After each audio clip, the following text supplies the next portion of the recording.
Assalamualaikum warahmatullahi wabarakatuh. Waalaikumsalam Waalaikumsalam warahmatullahi wabarakatuh. Alhamdulillah wassalatu wassalamu ala Rasulillah alladzi la nabiyya ba'da. Allahumma sholli ala sayyidina Muhammad wa ala ali sayyidina Muhammad. Saudara-saudari sekalian, hari ini kita akan mengisi akhir pekan kita dengan berbincang-bincang atau membahas seputar tentang aplikasi Mendeley. Jadi materi ini sangat menarik dan sangat penting sekali, baik untuk mahasiswa, guru, dosen, penulis, dan peneliti, yaitu keterampilan menggunakan aplikasi Reference Manager, pengelola referensi. Nah, yang dimana kita pada kesempatan ini membahas aplikasi Mendeley. Ya, aplikasi Mendeley ini memiliki banyak sekali keunggulan dibanding aplikasi Reference Manager yang lain seperti Zotero atau EndNote. Nah, kita akan bahas pelan-pelan dan kita akan praktekkan nanti bagaimana cara menggunakan aplikasi Mendeley ini untuk membantu kita dalam menulis karya tulis ilmiah termasuk skripsi. Nah, syarat untuk menggunakan aplikasi Mendeley ini adalah kita harus memiliki akun Mendeley. Nah, akun Mendeley itu bisa kita buat atau kita daftarkan secara gratis melalui website Mendeley. Jadi, meskipun saudara-saudari sudah menginstalnya, kalau belum memiliki akun Mendeley, itu belum bisa menggunakan aplikasi Mendeley.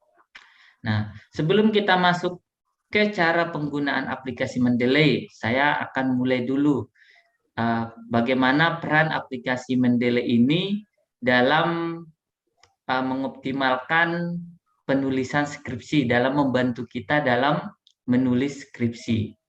Aplikasi Mendeley sebagai pengelola referensi ataupun literatur itu memiliki peran yang sangat penting dan sangat membantu kita dalam menulis skripsi dan juga karya tulis ilmiah lainnya.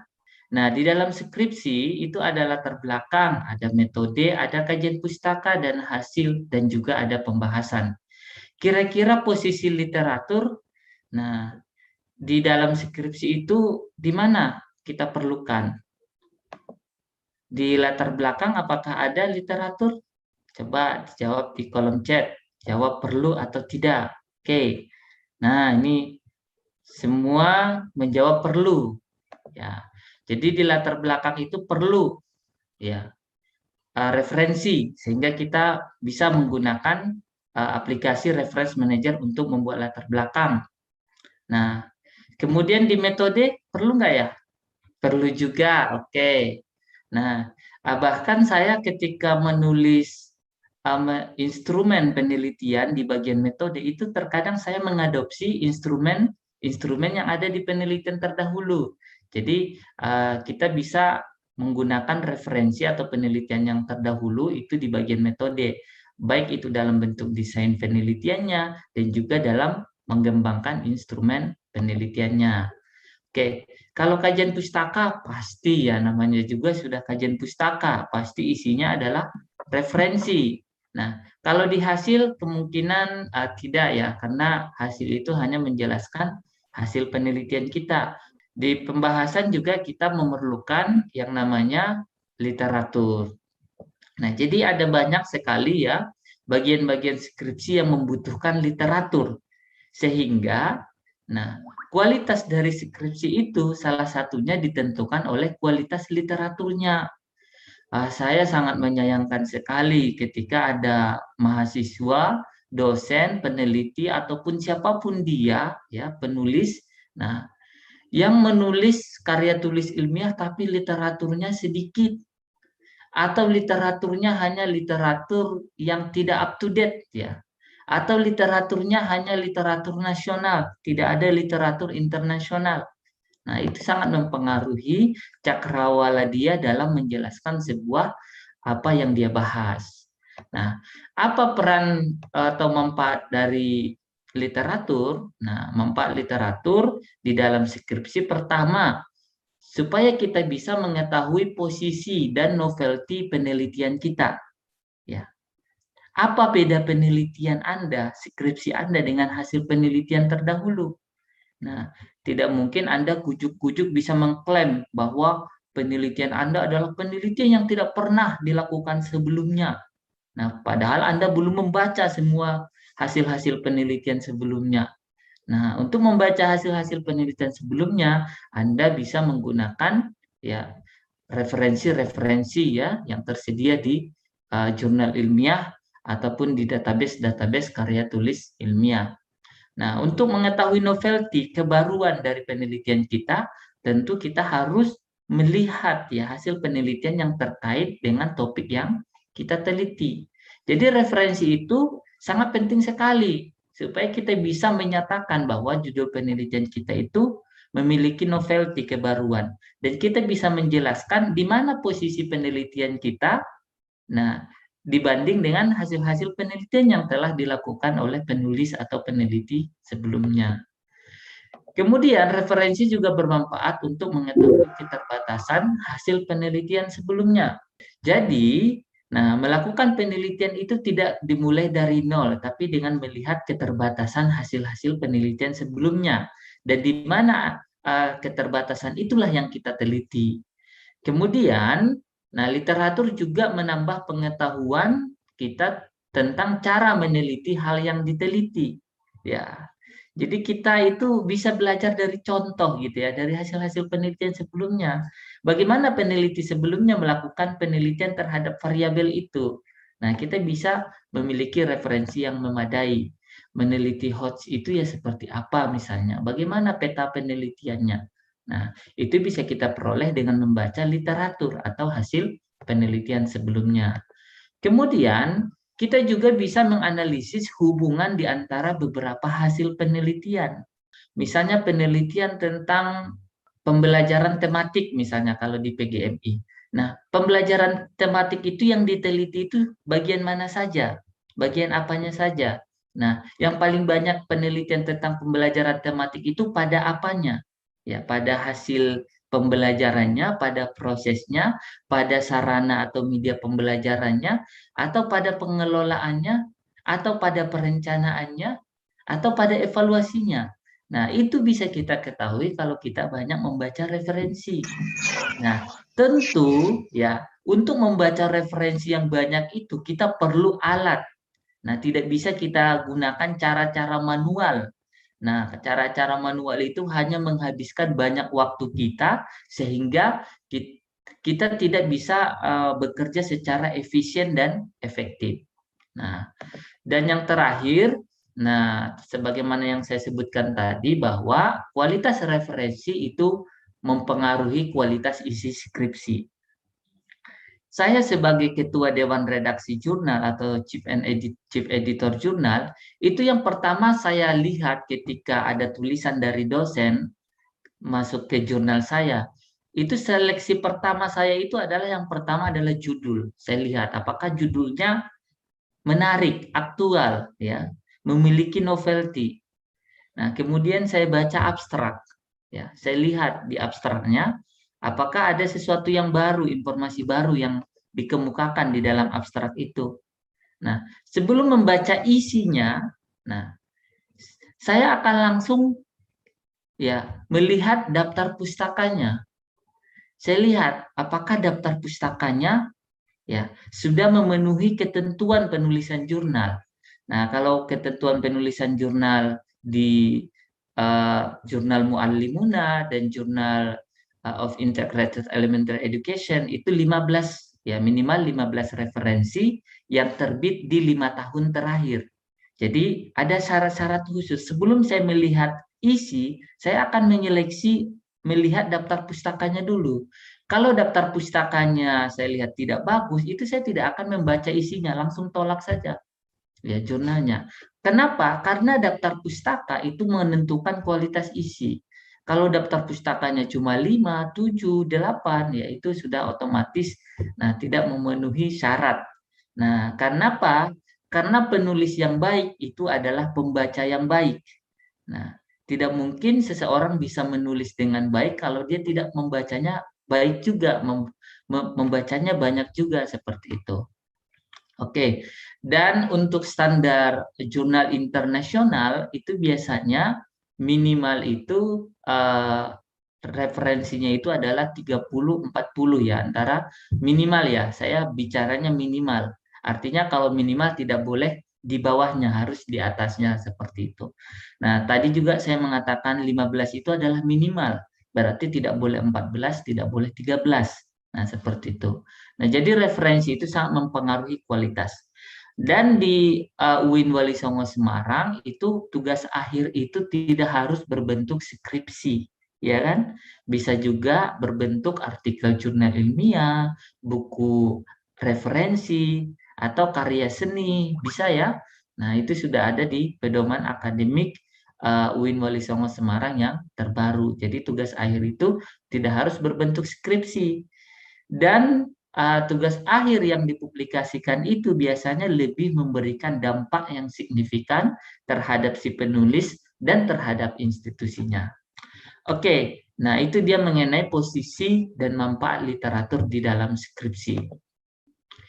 Selanjutnya, seberapa baik kualitas referensi Anda? Nah, selama Anda kuliah, tentu Anda sudah banyak latihan menulis karya tulis ilmiah yang disebut dengan makalah, atau bahkan mungkin Anda juga sudah pernah menulis artikel jurnal ilmiah. Nah, ketika Anda menulis makalah, seberapa baik kualitas referensi Anda?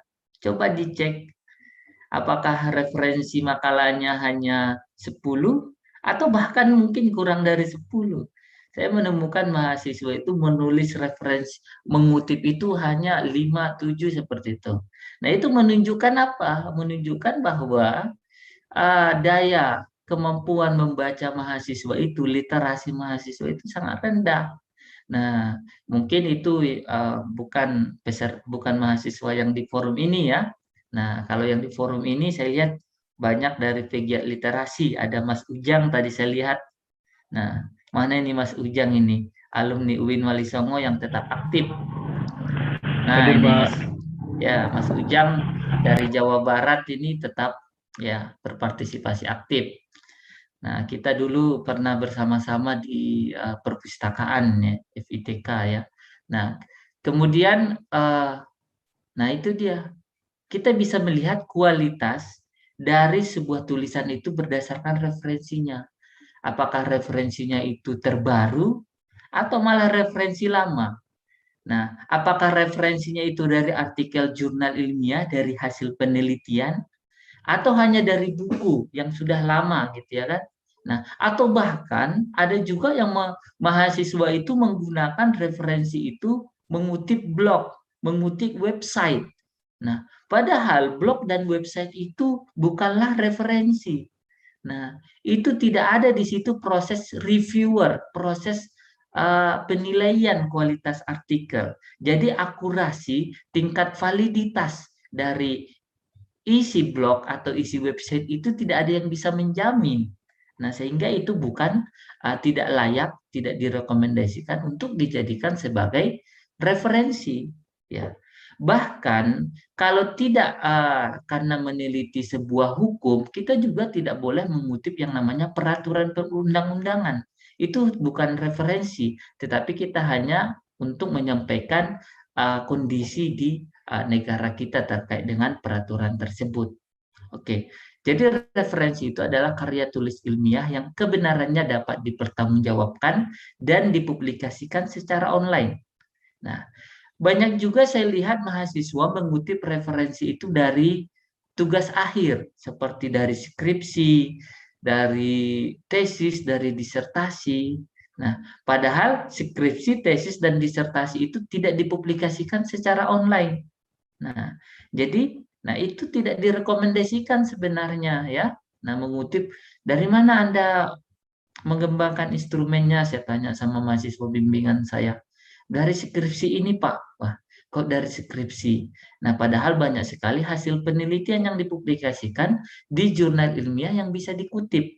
Nah, jadi jangan langsung apa-apa mengutip skripsi, kecuali memang kalau tidak ada lagi di hasil penelitian yang dipublikasikan, baru boleh ke skripsi. Jadi skripsi, nah itu bukan pilihan yang pertama, tetapi pilihan yang pertama dalam memilih referensi itu adalah artikel jurnal ilmiah yang terbit di tahun terakhir. Nah, misalnya di 2021 atau di 2020 atau 2019, 3 tahun terakhir. Kalau tidak ada, baru mundur. Nah, 5 tahun terakhir. Tapi saya yakin ya pasti. Biasanya sudah banyak ya. Nah, kemudian saudara-saudari sekalian, baru boleh kita juga mengutip buku referensi yang diterbitkan. Nah, jadi hindari untuk mengutip blog ataupun website. Nah, kemudian beberapa aplikasi yang bisa kita gunakan untuk mencari dan menyimpan referensi. Pertama adalah Google Scholar. Nah, ini pasti sudah sangat familiar ini dengan mahasiswa ya. Nah, Google Scholar. Nah, di sini ada artikel jurnal ilmiah, ada proceeding, ada buku, ya banyak sekali dikutipnya. Bahkan dokumen-dokumen akademik yang tidak diterbitkan juga dikutip oleh Google Scholar. Sehingga Google Scholar ini dianggap sebagai database yang apa ya, serba umum gitu ya kan. Nah, kalau kita ingin menggunakan database yang lebih bagus dari Google Scholar, itu ada Dimension, Bapak Ibu sekalian, saudara-saudari sekalian. Coba gunakan Dimension. Nah, itu fiturnya lebih lengkap. Kita bisa memfilter tulisan yang ingin kita cari itu dengan alat yang sangat lengkap. Nah, kemudian ada apa lagi? Nah, ada Web Mendeley. Nah, jadi aplikasi Mendeley itu sebagai pengelola referensi juga menyediakan website Mendeley yang bisa kita gunakan untuk mencari dan menyimpan referensi. Nah, kemudian ada apa lagi? Nah, ada Z Library, ya perpustakaan Z. Nah, di sini banyak sekali buku-buku gratis dan juga artikel jurnal ilmiah ya yang bisa kita gunakan sebagai literatur. Nah, sebagai referensi kita. Nah, kemudian di sini ada sekitar, kalau di Z Library ini ada sekitar 600 jutaan kayaknya, ya jutaan lah, jutaan referensi yang bisa kita gunakan.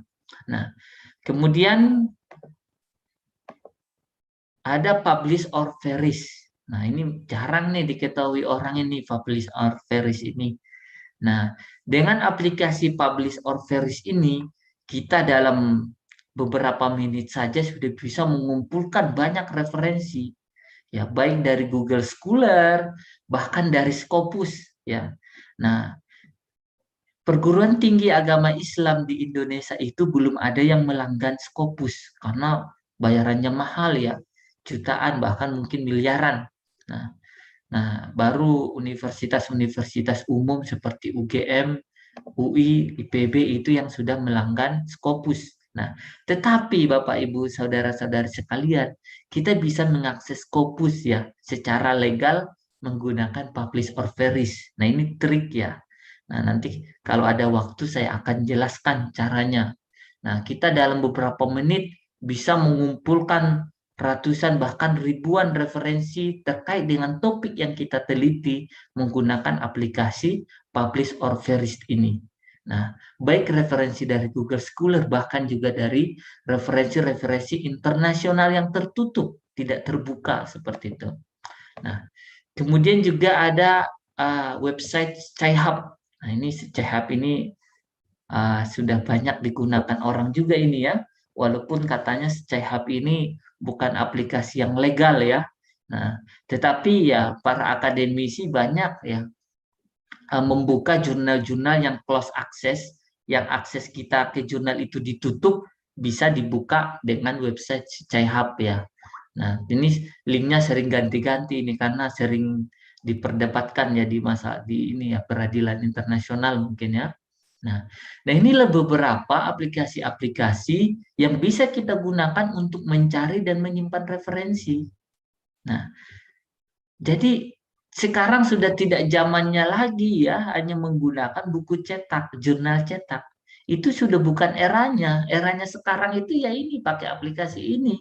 Ya, kita bisa mencari referensi misalnya tentang apa? Tentang literasi digital misalnya, atau pembelajaran daring di masa pandemi. Nah, kita bisa cari, misalnya saya coba ya, pakai misalnya saya pakai Scholar ya, Google Scholar. Nah, ini Google Scholar ya. Nah, misalnya kita mencari topik tentang pembelajaran daring selama COVID-19. Nah, di sini ada 19.000 hasil ya. Misalnya saya hanya ingin mengutip yang 2021 saja, yang terbit di 2021. Nah, kita klik 2021, ini masih ada 5.000 ya, 5.000 hasil. Nah, berarti sangat banyak sekali ya. Nah, atau saya mengutip misalnya 3 tahun terakhir dari 2018 sampai 2021. Nah, saya telusuri. Nah, ini setelah saya filter masih ada 10.000 hasil. Nah, kemudian kita juga bisa mengurutkan berdasarkan tanggal. Nah, kemudian kita juga bisa menyimpan. Nah, menyimpan referensi ini dengan mengklik ikon bintang. Misalnya ini saya klik ikon bintang, simpan. Misalnya saya juga menyimpan yang ini, lalu saya juga menyimpan ini. Hasil simpanannya bisa kita klik menu yang di bagian kiri atas ini, lalu kita pilih koleksiku. Nah, nah ini dia hasil yang kita simpan tadi. Nah, kita bisa download ya, kita download. Nah, ini kita ekspor, kita download misalnya ke Riffman. Nah, kemudian kita save. Nanti hasil downloadan ini kita buka di Mendeley, ya kan? Nah, kita buka di Mendeley. Kemudian tadi juga ada aplikasi apa tadi Dimension ya. Nah, ada Dimension. Nah, tampilan Dimension itu seperti ini. Nah, ini aplikasi Dimension. Wah, ini Dimension ini lebih canggih lagi nih dari Google Scholar. Nah, fitur-fiturnya sangat banyak. Nah, kita bisa memfilter berdasarkan tahun, berdasarkan nama penelitinya, berdasarkan research kategorinya. Ini kan tidak ada di Google Scholar ini. Source title-nya, nah, kemudian jurnalnya, nama jurnalnya. Nah, kemudian juga apakah dia open access atau close access. Nah, ini sangat banyak. Bahkan kita bisa mengekspor hasil penelusuran kita itu, kita download dan kita simpan di Mendeley atau kita simpan di Microsoft Excel. Nah, ini fitur-fiturnya sangat banyak sekali. Nah, tetapi di sini saya tidak akan menjelaskan secara detail, hanya perkenalan saja.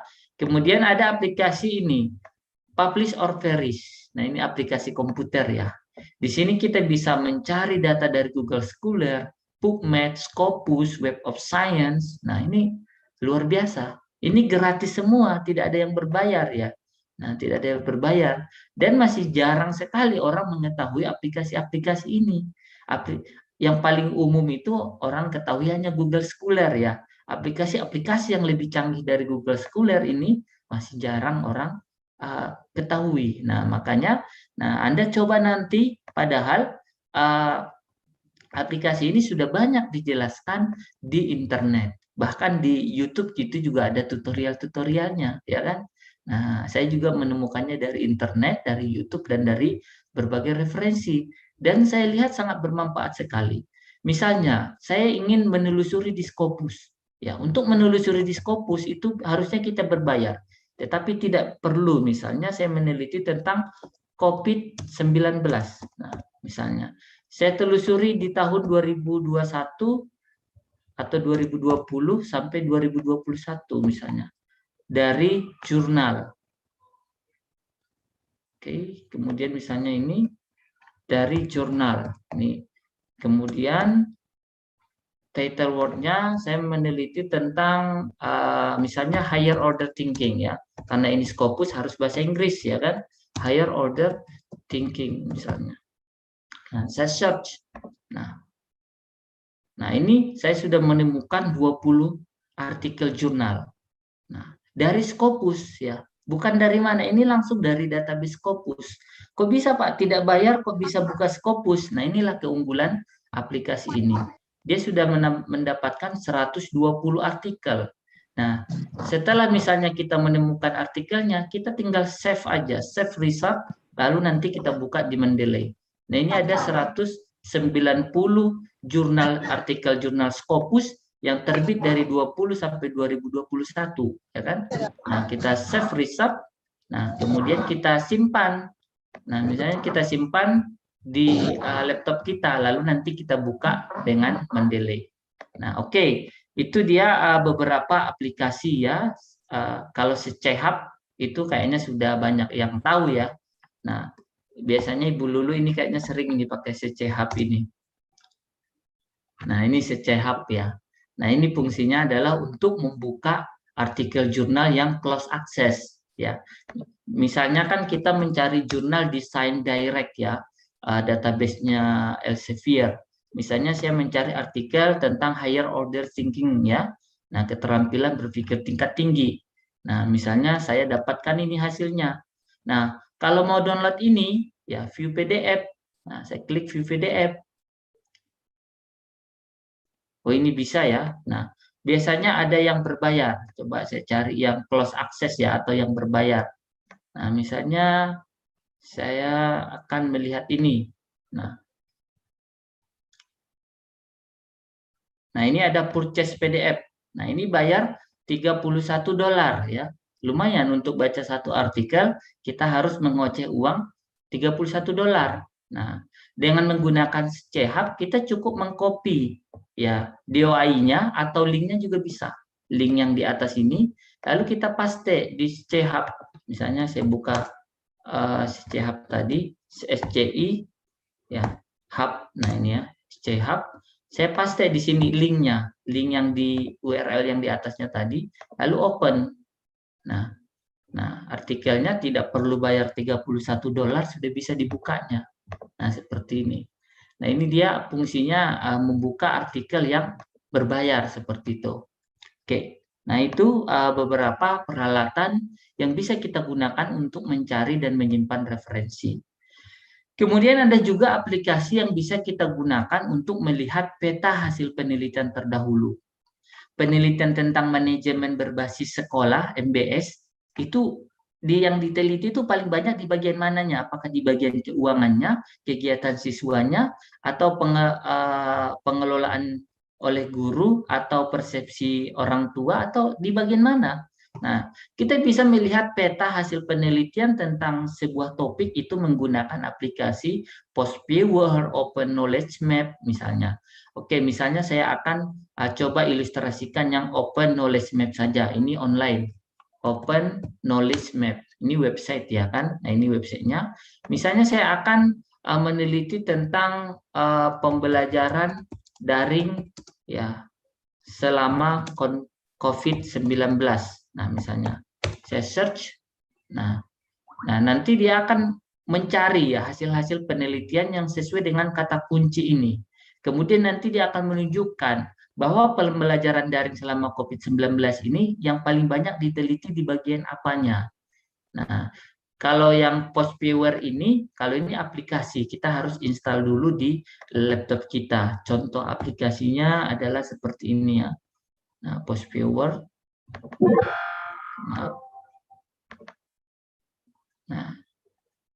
Nah, ini biasanya banyak digunakan orang untuk melakukan peneliti meta-analisis dengan metode meta-analisis atau studi bibliografi. Oke, aplikasinya belum muncul ya. Yang ini masih loading. Nah, oke, nah ini sudah selesai. Ini yang Open Knowledge Map. Nah, kita lihat bahwa penelitian tentang pembelajaran daring selama COVID. Nah, ini banyak meneliti tentang pembelajarannya ya. Nah, sementara perkuliahan daring menggunakan kata kunci perkuliahan daring masih sedikit. Anak usia dini ini juga masih sedikit menggunakan kata kunci tersebut. Kemudian, nah ini apa? Proses pembelajaran daring. Nah, prosesnya ya masih sedikit yang meneliti tentang prosesnya. Ini masih ada cuma dua jurnal saja. Sementara yang paling banyak yang bulatannya adalah yang besar-besar ini ya kan. Nah, oke. Nah, ini bisa digunakan sebagai alat untuk melihat peta ya, peta penelitian. Kalau Postviewer itu tampilannya adalah seperti ini.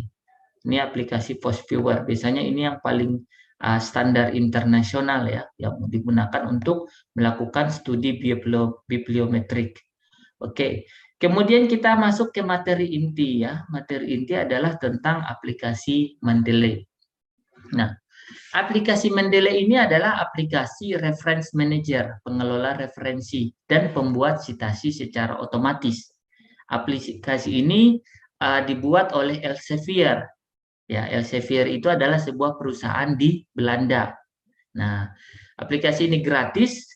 Data referensi yang kita simpan di Mendeley bisa disinkronkan dengan library web, ya, dengan library Mendeley di website library Mendeley-nya. Sehingga ketika kita gonta-ganti laptop, referensi itu masih bisa kita akses, gitu. Nah, atau kita melakukan install ulang laptop, referensi itu tidak hilang karena tersimpan di website. Nah, kita bisa mendapatkan penyimpanan di website itu sebesar 2 giga. Nah, itu untuk akun gratis. Kalau kita ingin meningkatkannya lebih dari 2 giga, maka kita harus bayar. Jadi 2 giga itu gratis. Kemudian Mendeley ini juga memiliki menu grup ya yang berfungsi untuk berbagi referensi. Nah, Anda punya teman misalnya di Papua. Nah, sedang meneliti sebuah proyek ya, sedang memiliki sebuah proyek untuk meneliti hal yang penting di Papua. Nah, Anda bisa berbagi referensi dengan aplikasi Mendeley. Misalnya peran Anda adalah untuk menyiapkan referensi-referensi yang digunakan untuk meneliti proyek tersebut. Nah, Mendeley bisa digunakan untuk berbagi referensi sesama peneliti. Jadi, sebagai reference manager, Mendeley itu dapat menyimpan referensi, mengorganisir. Kita bisa memilah-milah atau mengelompokkan referensi itu ke dalam folder-folder. Kemudian menandai, kita bisa menandai referensi itu. Misalnya kita sudah capek-capek baca artikel. Nah, besok kita perlu lagi artikel itu, kita baca dari awal lagi, ya. Nah, dengan aplikasi Mendeley kita tidak perlu baca dari awal lagi kalau kita sudah menandainya. Misalnya kita tandai, oh penelitian tentang media pembelajaran, masalahnya adalah di halaman 2 paragraf 3. Kita tandai, nanti tinggal klik saja langsung muncul ya masalah penelitiannya. Kita nggak perlu nyari-nyari lagi gitu ya kan. Kita tidak perlu nyatat-nyatat gitu di buku, langsung di Mendeley-nya kita bisa melakukan penandaan ya, marking. Kemudian tadi juga kita bisa membagikan referensi kita kepada orang lain beserta tanda-tanda yang sudah kita buat ya, catatan-catatan yang sudah kita buat di referensi tersebut. Kemudian sebagai aplikasi pembuat citasi, Mendeley itu membantu kita untuk menulis sumber kutipan. Wah, saya ingat sekali dulu ketika saya menulis kutipan dan daftar pustaka itu salah titik itu disalahkan dosen saya.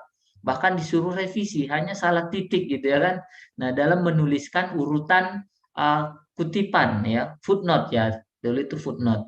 Nah, ada setelah misalnya nama penulis harusnya titik, saya tulis koma, wah terpaksa revisi makalah lagi. Sekarang kita tidak perlu lagi belajar yang namanya style penulisannya. Karena style penulisan itu bisa dilakukan secara otomatis dengan aplikasi Mendeley. Kita tidak perlu mempelajari stylenya APA itu seperti apa, stylenya Chicago, IEE, atau style apapun, itu tidak perlu lagi dipelajari urutannya, titik komanya tidak perlu lagi. Itu bisa dilakukan secara otomatis dengan aplikasi Mendeley. Gampang jadinya ya, membuat kutipannya otomatis, membuat daftar pustakanya otomatis, mengubah stylenya juga otomatis gitu. Nah, sehingga nanti ketika kita ingin mengubah skripsi kita menjadi sebuah artikel jurnal, ingin kita terbitkan di jurnal, nah kita bisa dengan mudah mengubah style penulisan referensinya dengan cukup diklik saja gitu ya dengan aplikasi Mendeley. Kalau dilakukan secara manual ya sungguh sangat tidak efisien sekali, menghabiskan banyak waktu. Nah, itulah aplikasi Mendeley. Ya, sangat bermanfaat sekali. Oke, selanjutnya, nah ini kita akan masuk ke praktek. Untuk menggunakan aplikasi Mendeley, kita harus memiliki akunnya, harus mendaftar di situs web Mendeley. Nah, saya coba akan praktek. Nah, kemudian kita juga bisa mengunduh dan menginstal aplikasi Mendeley versi desktop. Versi desktop ini adalah versi komputer ya. Nah, jadi di sini ada 2 link yang saya sediakan. Ada link untuk mendownload aplikasi Mendeley versi terbaru. kemudian ada link untuk mendownload aplikasi Mendeley versi lama. Kenapa saya buat 2 link? Karena menurut pengalaman saya selama mengajarkan aplikasi Mendeley ini, ada komputer-komputer lama yang tidak support dengan aplikasi Mendeley versi baru. Jadi supportnya adalah versi lama. Oke, saya coba akan praktekkan. Saya klik ya, ini bit.ly Mendeley daftar. Nah, kita masukkan alamat email, lalu continue ya. Continue. Nah, ini. Nah, selanjutnya di halaman ini kita given name, memberikan nama kita. Misalnya Hamdan atau ini aja ya, Amira. Nah, Zaidah. Nah, misalnya ini. Kemudian family name, nama belakang. Nah, Batubara misalnya. Kalau misalnya nama Anda hanya terdiri dari satu kata, ya ulangi saja. Nama depan dan nama belakang disamakan saja gitu ya kan. Given name dengan family name disamakan. Selanjutnya kita memasukkan password akun Mendeley-nya. Nah, kita ketik passwordnya. Di sini bisa kita lihat passwordnya ada persyaratannya nih. Minimal harus 8 karakter. Nah, kemudian harus ada 1 nomor, ya kan? Kemudian harus ada huruf kecil dan huruf besar. Nah, dan 1 simbol. Nah, ingat ini ya, passwordnya harus ada huruf besar, huruf kecil, dan simbol, dan minimal 8 karakter. Nah, misalnya saya coba. Nah, jadi harus ada huruf besar, huruf kecil.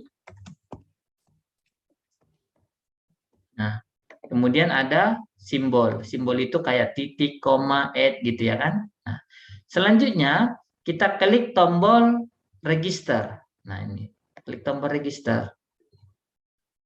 Nah, saya save aja. Nah, di sini you now have an Elsevier akun. Kamu sekarang sudah punya akun Elsevier. Nah, akun Elsevier itu adalah akun Mendeley. Selanjutnya kita klik tombol continue. Nah, di sini di bagian kanan sudah bisa dilihat nih, sudah ada akun saya bernama Amira Zaidah Batubara. Ya kan? Nah, kalau mau sign out, klik sign out. Nah, kalau mau login, ini sedang sign out. Oke, kalau mau login, klik sign in. Nah, untuk masuk ke akunnya. Misalnya saya pilih yang ini ya, Amira Zaidah. Oke, kemudian saya sign in. Ini email dan passwordnya sudah ada ya. Oke. Oh ini bukan Mendeley desktop ya, maaf. Saya tadi salah ini ya. Salah paham ya. Nah, kita kembali ke tadi saja. Nah, ini. Oh ya. Nah, ini saya tadi mendownload Mendeley Reference Manager, bukan Mendeley desktop ya. Yang harusnya kita download itu adalah Mendeley desktop. Nah, ini Mendeley Reference Manager for desktop. Saya tadi mendownloadnya ini atau apa ya? Sebentar. Oh iya betul ya, saya mendownloadnya ini. Coba saya cek lagi.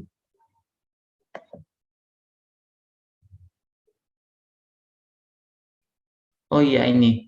Mendeley desktop, namanya Mendeley desktop ya, bukan Mendeley Reference Manager. Nah, yang tadi itu adalah salah ya. Jadi aplikasi Mendeley itu ada Mendeley Reference Manager. Kalau Reference Manager itu tampilannya sama dengan Mendeley yang di website. Kalau Mendeley desktop adalah Mendeley untuk komputer yang kita gunakan nanti untuk melakukan citasi melalui apa namanya? Melalui Microsoft Word. Nah, ini kalau Mendeley desktop, nah tampilannya seperti ini ya. Ini sudah saya download. Saya akan melakukan instalasi dulu. Nah, next, I agree, next, install. Nah, ini sudah diinstal ya. Nah, jadi yang kita install adalah Mendeley desktop ya. Nah, ini sudah selesai. Nah, tampilan aplikasi Mendeley desktop itu adalah, nah, dia warnanya lebih apa ya? Merahnya lebih tua ya. Nah, merahnya lebih tua. Nah, seperti ini. Kalau ini Mendeley Reference Manager, kalau ini Mendeley Desktop.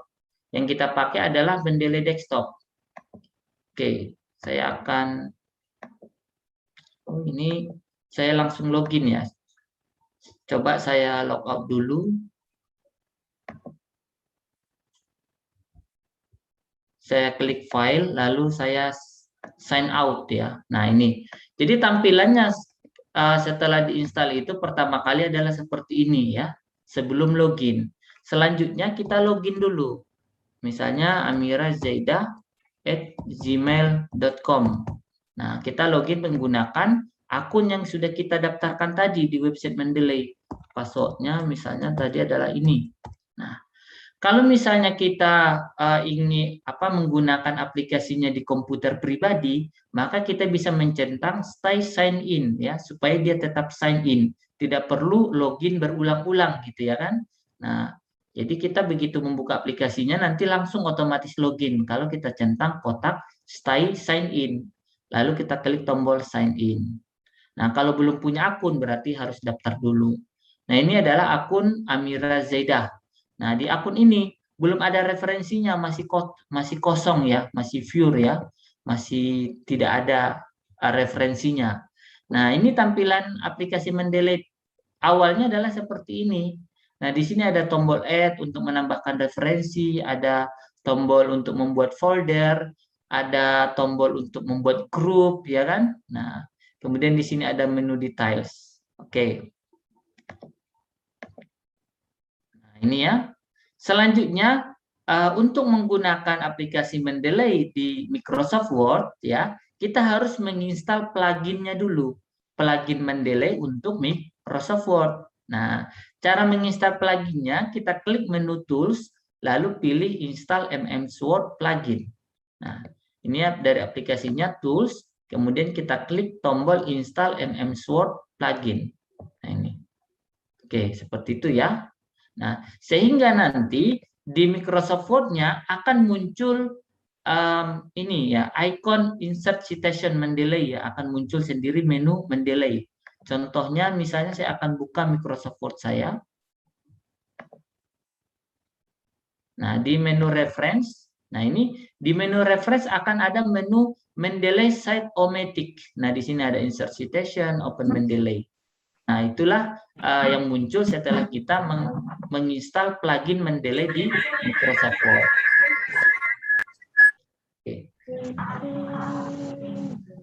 Oke, ada. Oke, saya mute dulu ya. Nah, selanjutnya setelah kita menginstal plugin Mendeley di Microsoft Word, maka kita akan bisa melakukan citasi referensi yang ada di Mendeley langsung melalui Microsoft Word. Nah, selanjutnya kita juga bisa menginstal plugin Mendeley untuk web browser ya. Supaya apa? Supaya kita bisa menambahkan referensi yang ada di website ke aplikasi Mendeley langsung dari halaman webnya.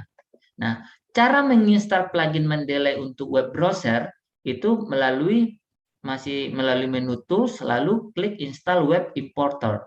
Nah, misalnya, nah ini aplikasi Mendeley-nya, klik tool lalu klik install web importer. Nah, ini ya, install web importer. Nah, di sini akan muncul jendela seperti ini. Kita klik get web importer for Edge ya, karena ini adalah pakai Microsoft Edge. Nah, kebetulan di sini saya sudah menginstalnya. Nah, tampilannya adalah seperti ini ya. Ada ikon Mendeley di web browser kita. Nah, fungsinya nanti kita bisa langsung mengutip referensi yang ada di website, yang ada di jurnal langsung dari halaman web tersebut. Nanti saya akan jelaskan caranya. Sekarang masih proses install dulu ya. Nah, tadi sudah ada yang 3 hal yang kita install. Pertama adalah menginstal Mendeley for Desktop. Nah, yang ini aplikasi utamanya. Kemudian yang kedua adalah menginstal plugin di Microsoft Word. Ya. Kemudian yang ketiga adalah menginstal plugin Mendeley untuk web browser. Nah, yang paling wajib itu adalah yang pertama dan yang kedua. Yang ini untuk Microsoft Word ya, dan yang aplikasinya ini yang wajib. Kalau web importer ini hanya tambahan. Kalau kita ingin menambahkan langsung referensi dari halaman web browser. Nah, selanjutnya, nah ini dia tampilan fitur-fitur aplikasi Mendeley Desktop ya. Nah, ini yang di apa namanya? Yang di tampilan ini adalah tampilan jendela Mendeley Persilama. Nah, di Persilama itu fitur Mendeley itu lebih lengkap daripada versi baru, ya kan? Di Persilama itu masih ada tombol related, sekarang sudah nggak ada lagi ya. Nah, itu yang dibuang. Kemudian di versi lama ada tombol search untuk mencari referensi, di versi baru itu sudah tidak ada lagi. Mencari referensinya harus langsung dari web Mendeley. Nah, itulah perbedaan antara aplikasi Mendeley versi baru dengan versi lama. Di versi baru fiturnya dikurangi, ya kan? Di versi lama itu lebih banyak. Nah, selanjutnya di halaman Mendeley ini, nah nanti bisa kita tambahkan referensi-referensi dokumen PDF-nya, artikel atau buku PDF-nya seperti itu. Kemudian data-data referensinya juga, dan juga ada fitur pencarian isi library ya, isi library-nya. Nah, ini gambaran umum dari tampilan aplikasi Mendeley-nya. Kalau yang kosongan, nah ini tampilan yang kosong ya, masih belum ada referensinya. Nah, selanjutnya kita akan belajar menambahkan referensi dari mendeley.com. Ya kan, dari website Mendeley. Nah, kita buka website mendeley.com. Nah, kita buka. Nah, kita cari nih. Kita ingin mencari tentang pembelajaran daring ya. Pembelajaran daring selama atau langsung aja kata kuncinya langsung pembelajaran daring COVID strip 19 misalnya. Saya search ya. Saya search. Nah, saya akan memfilter yang 2021 dan 2020 saja. Nah, yang saya ingin lihat. Nah, ini sudah difilter, sudah disaring, yang ditampilkan hanya 2021 dan 2020. Di sini yang 2021 ada 1000 penelitian, yang 2020 1300. Banyak sekali ya kan? Nah, yang meneliti tentang pembelajaran daring ini. Nah, ini. Nah, kalau misalnya kita ingin menambahkan referensi ini ke Mendeley, caranya klik tombol Add to Library. Ini ada tombol Add to Library. Berarti kita tambahkan ke perpustakaannya Mendeley. Library ini adalah perpustakaannya Mendeley. Nah, jadi tombolnya sudah berubah menjadi View in Library. Kalau tombolnya sudah berubah menjadi View in Library, artinya referensi tersebut sudah ada di library kita, di perpustakaan kita, atau di koleksi kita, gitu. Nah, misalnya kesiapan guru TK menghadapi pembelajaran masa pandemi, saya add to library, misalnya tambahkan ke library saya. Dampak COVID-19 terhadap implementasi pembelajaran daring di sekolah dasar. Nah, ini untuk mahasiswa PGMI. Nah, saya klik add to library, misalnya. Persepsi mahasiswa, saya tidak tambahkan. Nah, misalnya ini pembelajaran daring di tengah wabah COVID-19, add to library. Nah, kemudian plus minus penggunaan aplikasi pembelajaran daring selama COVID. Saya klik add to library. Nah, selanjutnya, referensi-referensi yang sudah saya tambahkan ke library itu akan tersimpan di library saya. Nah, cara melihatnya klik menu library yang di pojok kanan atas ini ya. Ini ada menu library kan, di sebelahnya search. Nah ini library-nya. Nah, di sini sudah muncul referensi-referensi hasil penelitian yang saya tambahkan tadi. Nah, kemudian isi library ini bisa kita masukkan ke komputer kita, ke aplikasi Mendeley Desktop ini. Ini kan masih kosong. Cara mengambil data referensi yang di library website ini dengan ke library-nya aplikasi Mendeley Desktop ini adalah dengan mengklik tombol sinkron ya, ini sinkronos. Nah, jadi yang di website ini nanti akan dipanggil ya, dimasukkan ke aplikasi ini. Caranya klik sinkron. Nah, kita klik sinkron. Nah, ini sudah masuk ya. Sudah masuk. Kalau sudah masuk di aplikasi ini, berarti kita sudah bisa mensitasinya, mengutipnya gitu ya kan. Ini sudah masuk di sini. Nah, seperti itulah cara menambahkan referensi dari mendeley.com ke aplikasi Mendeley. Oke. Nah, Kalau ada pertanyaan, silakan langsung ditanyakan saja di kolom chat. Nanti saya akan jawab ya. Nah, oke. Nah, selanjutnya, oh ini tadi ya.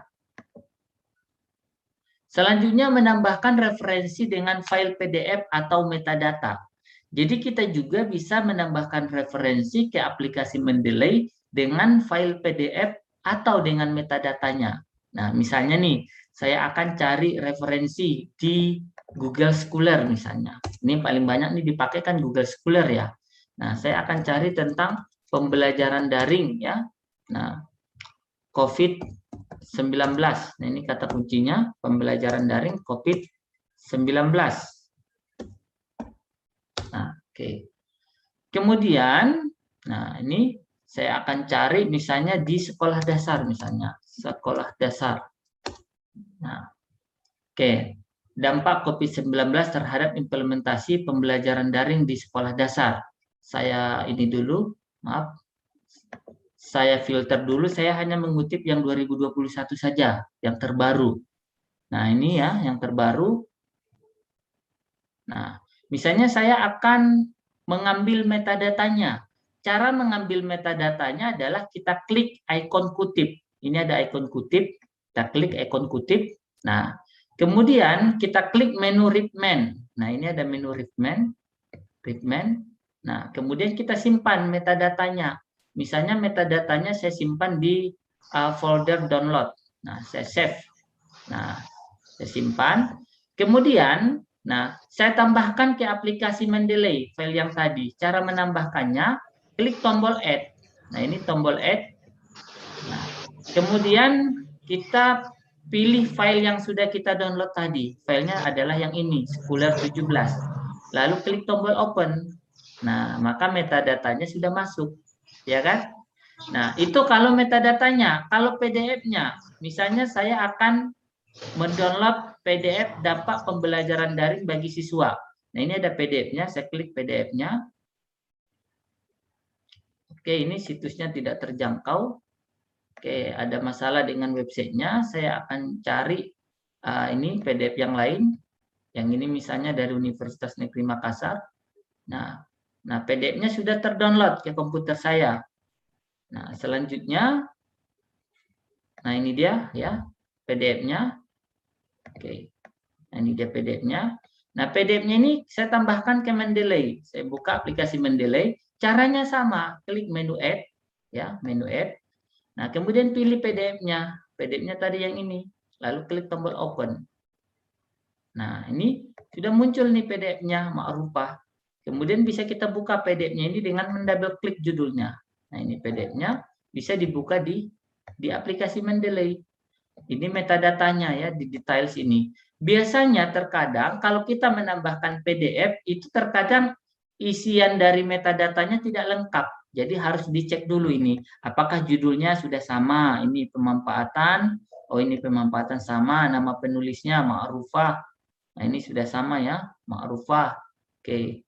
Ini penulisnya ada 1 2 3. Di sini penulisnya 3. Jurnalnya sama. Nah, nama jurnalnya, volumenya. Nah, ini kita harus cek ya.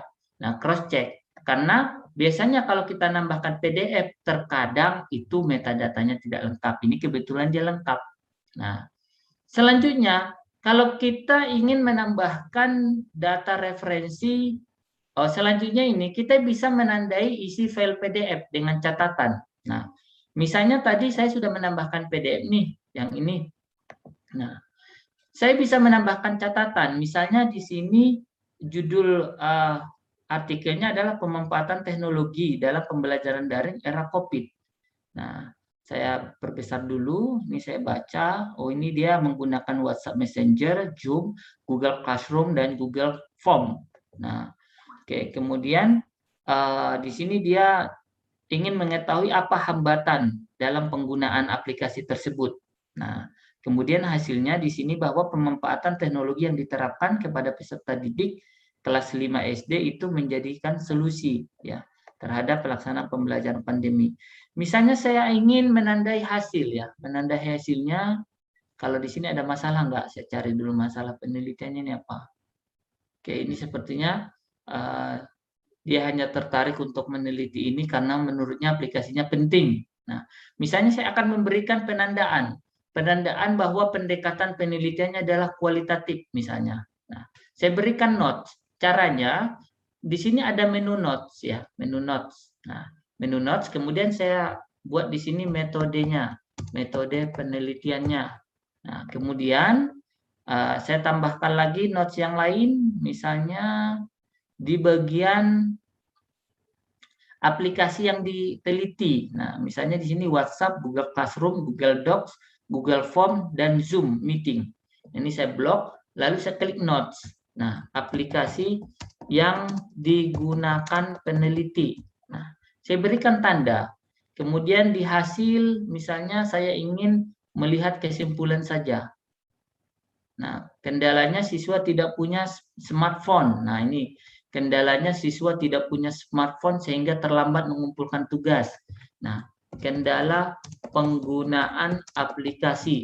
Nah, ini saya berikan notes ya, klik menu notes lalu diketik. Nah, kemudian ketika misalnya saya close apa itu PDF-nya, kemudian saya buka lagi. Nah, saya buka lagi PDF-nya seperti ini. Nah, saya bisa melihat notes-notes tadi dengan mengklik menu notes yang di kanan ini.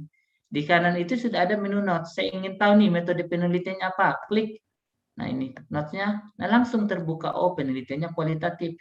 Saya ingin tahu nih apa aplikasi yang digunakan dalam penelitian. Saya klik this your notes. Nah, ini. Oh, ini WhatsApp, Google Classroom, Google Doc. Saya ingin tahu apa kendala penggunaan aplikasi tersebut. Saya klik yang di kanan ini. Nah, maka akan terbuka, oh masalah penggunaan aplikasi tersebut adalah siswanya tidak punya smartphone sehingga terlambat mengumpulkan tugas. Nah, jadi kita bisa langsung memberikan tanda-tanda di sini notes ya. Sehingga kita tidak perlu baca dari awal lagi. Catatan kita tersimpan. Seperti itulah cara menambahkan notes ya. Oke. Nah, itu ada tutorialnya. Kemudian selanjutnya menambahkan referensi dari halaman website.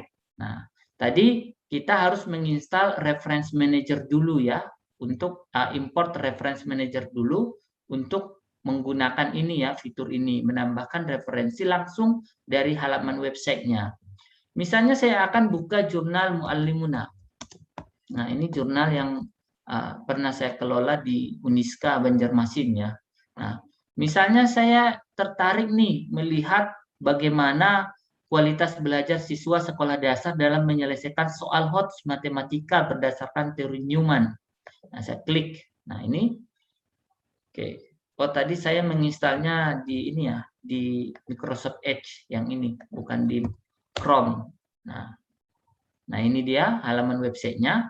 Nah, selanjutnya ketika saya ingin mengutip artikel ini, artikel di jurnal ini, tentang artikel tentang kesulitan belajar siswa ini, caranya cukup klik ini, Mendeley Web Importer. Nah, ini ada Mendeley Web Importer. Nah, kemudian, nah ini, lalu centang ya, artikel yang ingin dikutip. Nah, ini yang dikutip adalah kesulitan belajar. Betul ya, sama dengan yang di halaman web ini. Selanjutnya klik tombol Add to Mendeley. Nah, Add to Mendeley. Nah, ini sedang proses adding. Nah, ini sudah masuk dia ke library Mendeley kita. Selanjutnya, kita bisa memanggil datanya melalui komputer kita dengan mengklik tombol sinkron. Nah, kita sinkronkan. Nah, ini sudah masuk nih. Kesulitan belajar siswa sekolah dasar dalam menyelesaikan soal HOTS matematika berdasarkan teori Newman. Nah, ini kalau ingin mendownload PDF-nya di sini ada tombol download tadi. Nah, ini ya. Nah, sudah terbuka PDF-nya. Nah, selanjutnya, nah referensi ini sudah berada di aplikasi Mendeley kita sehingga sudah bisa kita kutip. Oke, kemudian materi berikutnya adalah bagaimana menambahkan referensi secara manual. Misalnya kita ingin mengutip buku cetak gitu ya, buku yang tidak dipublikasikan secara digital. Misalnya kita beli buku di Gramedia, nah kita ingin kutip buku tersebut, atau kita ingin mengutip koran, atau kita ingin mengutip artikel jurnal yang cetak gitu ya kan. Nah, Nah, itu namanya menambahkan referensi secara manual. Nah, cara menambahkan referensi secara manual itu kita klik panah yang di sebelah menu add ini. Nah, kemudian kita klik tombol add entry manually. Nah, ini yang bagian bawah, add entry manually.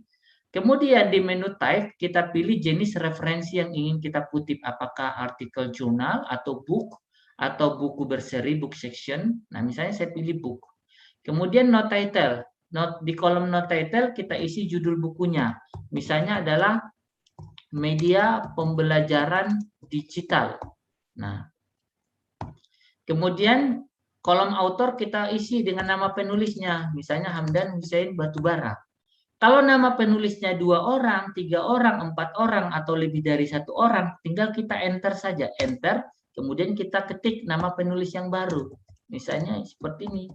Nah, kita enter lagi, kita tulis lagi nama penulis ketiga, misalnya Fatin, ya, Sitkia misalnya. Nah, seperti itu. Jadi ketika kita menulis nama orangnya, jangan dibalik dulu, dia otomatis ya. Seperti tadi saya nulis Hamdan Hussein Batubara, langsung diperbaiki jadi Batubara, Hamdan Hussein. Dia otomatis ya. Nah, kemudian tahun terbitnya misalnya 2021, year, page, jumlah halamannya misalnya 304 halaman. Kalau ada gitu ya kan. Kalau nggak ada dikosongkan nggak apa-apa. Lalu yang abstrak tidak usah diisi, teks nggak usah diisi. Yang perlu diisi adalah city, kota terbitnya. Misalnya terbit di Bandung. Edisinya kalau ada, nah edisi 1, editor kalau ada, kalau nggak ada dikosongkan. Yang wajib diisi itu adalah publisher, penerbit. Nah penerbitnya misalnya adalah PT Remaja Prosda Karya.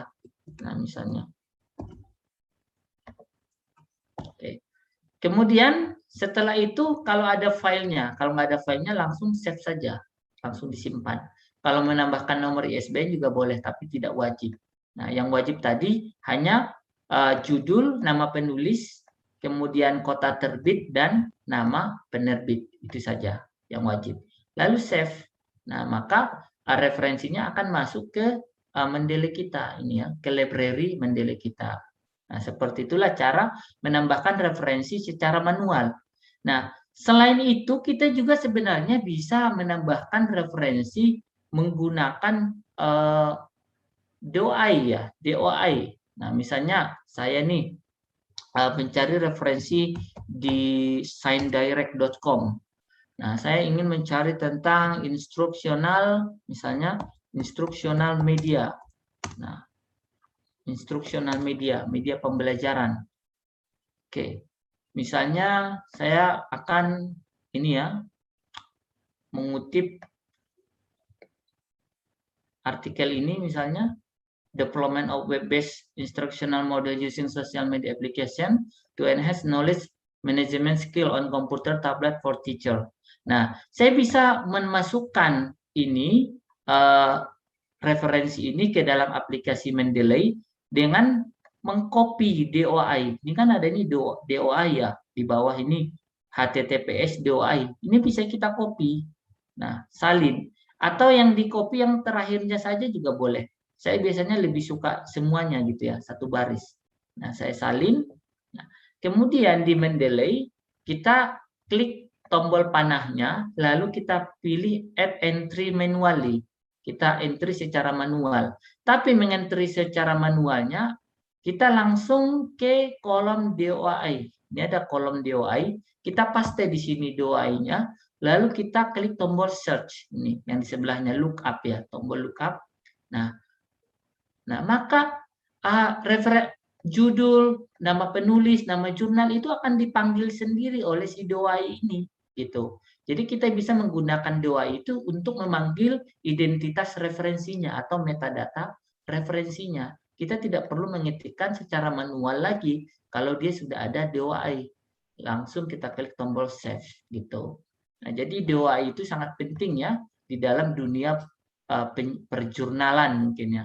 Oke, nah itu selanjutnya menambahkan kutipan pada dokumen. Nah, bagaimana kita menambahkan kutipan pada dokumen?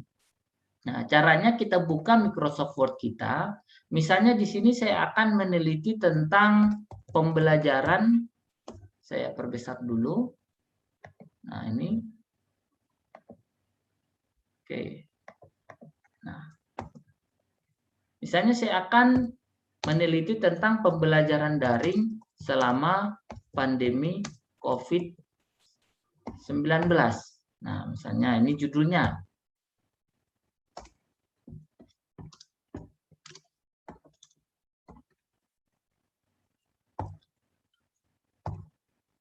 Oke, misalnya saya akan menjelaskan tentang aplikasi yang digunakan oleh guru pada masa selama pandemi COVID-19, antara lain adalah WhatsApp group ya, atau grup WhatsApp gitu ya. Adalah grup WhatsApp, Zoom meeting, kemudian tadi ada apa lagi, Google dokumen, Google formulir. Nah, Google formulir. Kemudian ada apa lagi? Nah, ada YouTube misalnya, atau ada apa lagi? Dan YouTube misalnya ini. Oke. Kemudian saya akan menambahkan referensinya, sumber kutipannya. Caranya di akhir kalimatnya sebelum titik, nah kita klik tombol insert citation. Nah, insert citation itu artinya menambahkan sumber kutipan. Kita klik insert citation. Nah, kemudian kita klik tombol go to Mendeley. Nah, untuk membuka jendela aplikasi Mendeley. Lalu kita cari nih yang mana yang ingin kita kutip. Tadi ini ya, pemanfaatan teknologi. Tadi ini ada aplikasi yang digunakan. Nah, ini aplikasi yang digunakan. Nah, saya ingin mengutip ini misalnya. Tentang aplikasi yang digunakan. Ada WhatsApp, Google Classroom, Zoom, Google Dokumen, Google Form, dan Zoom Meeting. Nah, cara mensitasinya, kita klik tombol Cite. Ini ada di atas tombol Cite. Ya, kelihatan nggak ya? Di sebelahnya sinkron ya, ada tombol Cite. Cite itu artinya kutip ya. Nah, di sini sudah ada langsung angka 1. Kok ada angka 1, Pak? Bukan body note. Nah, kenapa angka 1 bukan body note? Itu adalah karena style citasinya. Di sini di menu style, kita bisa mengatur style citasinya. Nah, ini ada style ya. Di atas ini, style. Misalnya saya akan pakai style American Psychological Association 7 edition. Nah, atau APA edisi 7 gitu ya kan. Nah, ini saya pilih. Nah, maka akan berubah menjadi style penulisannya APA. APA itu apa? Ya, stylenya APA, body note ya. Sistemnya body note kalau APA. Pak, kalau di UIN Wali Songo itu kan footnote. Bisa nggak Pak dirubah jadi footnote? Bisa. Caranya gimana? Caranya ubah lagi stylenya. Klik menu style. Nah, pilih yang Turabian. Ya, Turabian 8 edisi full note. Nah, ini jadinya angka 1 kan? Nah, kita cek di bawah. Ada footnote-nya. Nah, ini. Itu. Jadi masalah body note dan footnote bisa dirubah-rubah. Itu hanya masalah style penulisan. Kita ubah-ubah misalnya. Kalau kita mau mengirim ke jurnal, biasanya itu yang paling banyak adalah menggunakan body note. Tetapi ada juga jurnal-jurnal PTKIN, Perguruan Tinggi Agama Islam, itu yang pakai footnote. Nah, berarti kita ubah aja ke Turabian. Atau kita klik menu More Styles. Ya, More Styles. Nah, di sini bisa kita lihat lagi ya referensi yang lebih banyak. Di sini juga ada Modern Humanities. Ini juga footnote ya. Nah, ini juga footnote. Nah, berubah jadi footnote. Nah, seperti itulah cara menambahkan citasi. Nah, misalnya, kelemahan dalam penggunaan aplikasi ini adalah masalah ya, misalnya masalah penggunaan aplikasi ini adalah siswa adalah bahwa belum semua siswa memiliki smartphone misalnya. Nah, kita kutip lagi. Nah, tadi caranya insert citation ya. Kemudian go to Mendeley. Nah, kita pilih misalnya referensinya, misalnya saya akan kutip yang ini saja. Lalu saya klik tombol apa? Cite. Nah, cite. Nah, misalnya saya akan ubah ke body note saja karena biasanya yang paling umum itu adalah body note ya. Nah, untuk standar internasional itu body note. Footnote itu jarang sekali digunakan. Hanya banyak digunakan di Indonesia saja. Itu pun hanya yang PTKIN. Masih ada yang mempertahankan footnote. Nah, oke. Jadi, kalau tidak pakai mendelay, kita harus ubah secara manual. Bayangkan ya, secara manual itu dari body note ke footnote itu pekerjaan lagi. Kalau ini tinggal otomatis, tinggal ubah style aja. Body note, footnote. Nah, tinggal berubah gitu ya kan. Nah, seperti itu. Selanjutnya, nah misalnya seperti ini. Selanjutnya bagaimana kalau kita ingin menambahkan nomor halaman? Yang ditampilkan kan di sini hanya nama penulis dan tahun terbit. Nama penulis dan tahun terbit. Bagaimana kalau kita ingin menambahkan nomor halaman ke dalam kutipan kita? Nah, biasanya kan ada dosen, kok nggak ada nomor halamannya? Di halaman berapa dikutip itu? Gitu ya kan? Nah, kita bisa menambahkan nomor halamannya dengan cara meletakkan kursor mouse-nya di bagian yang dikutip. Nah, ini ya, di sumber kutipannya diletakkan saja di sini kursornya. Maka nanti tombol insert citation akan berubah namanya menjadi edit citation.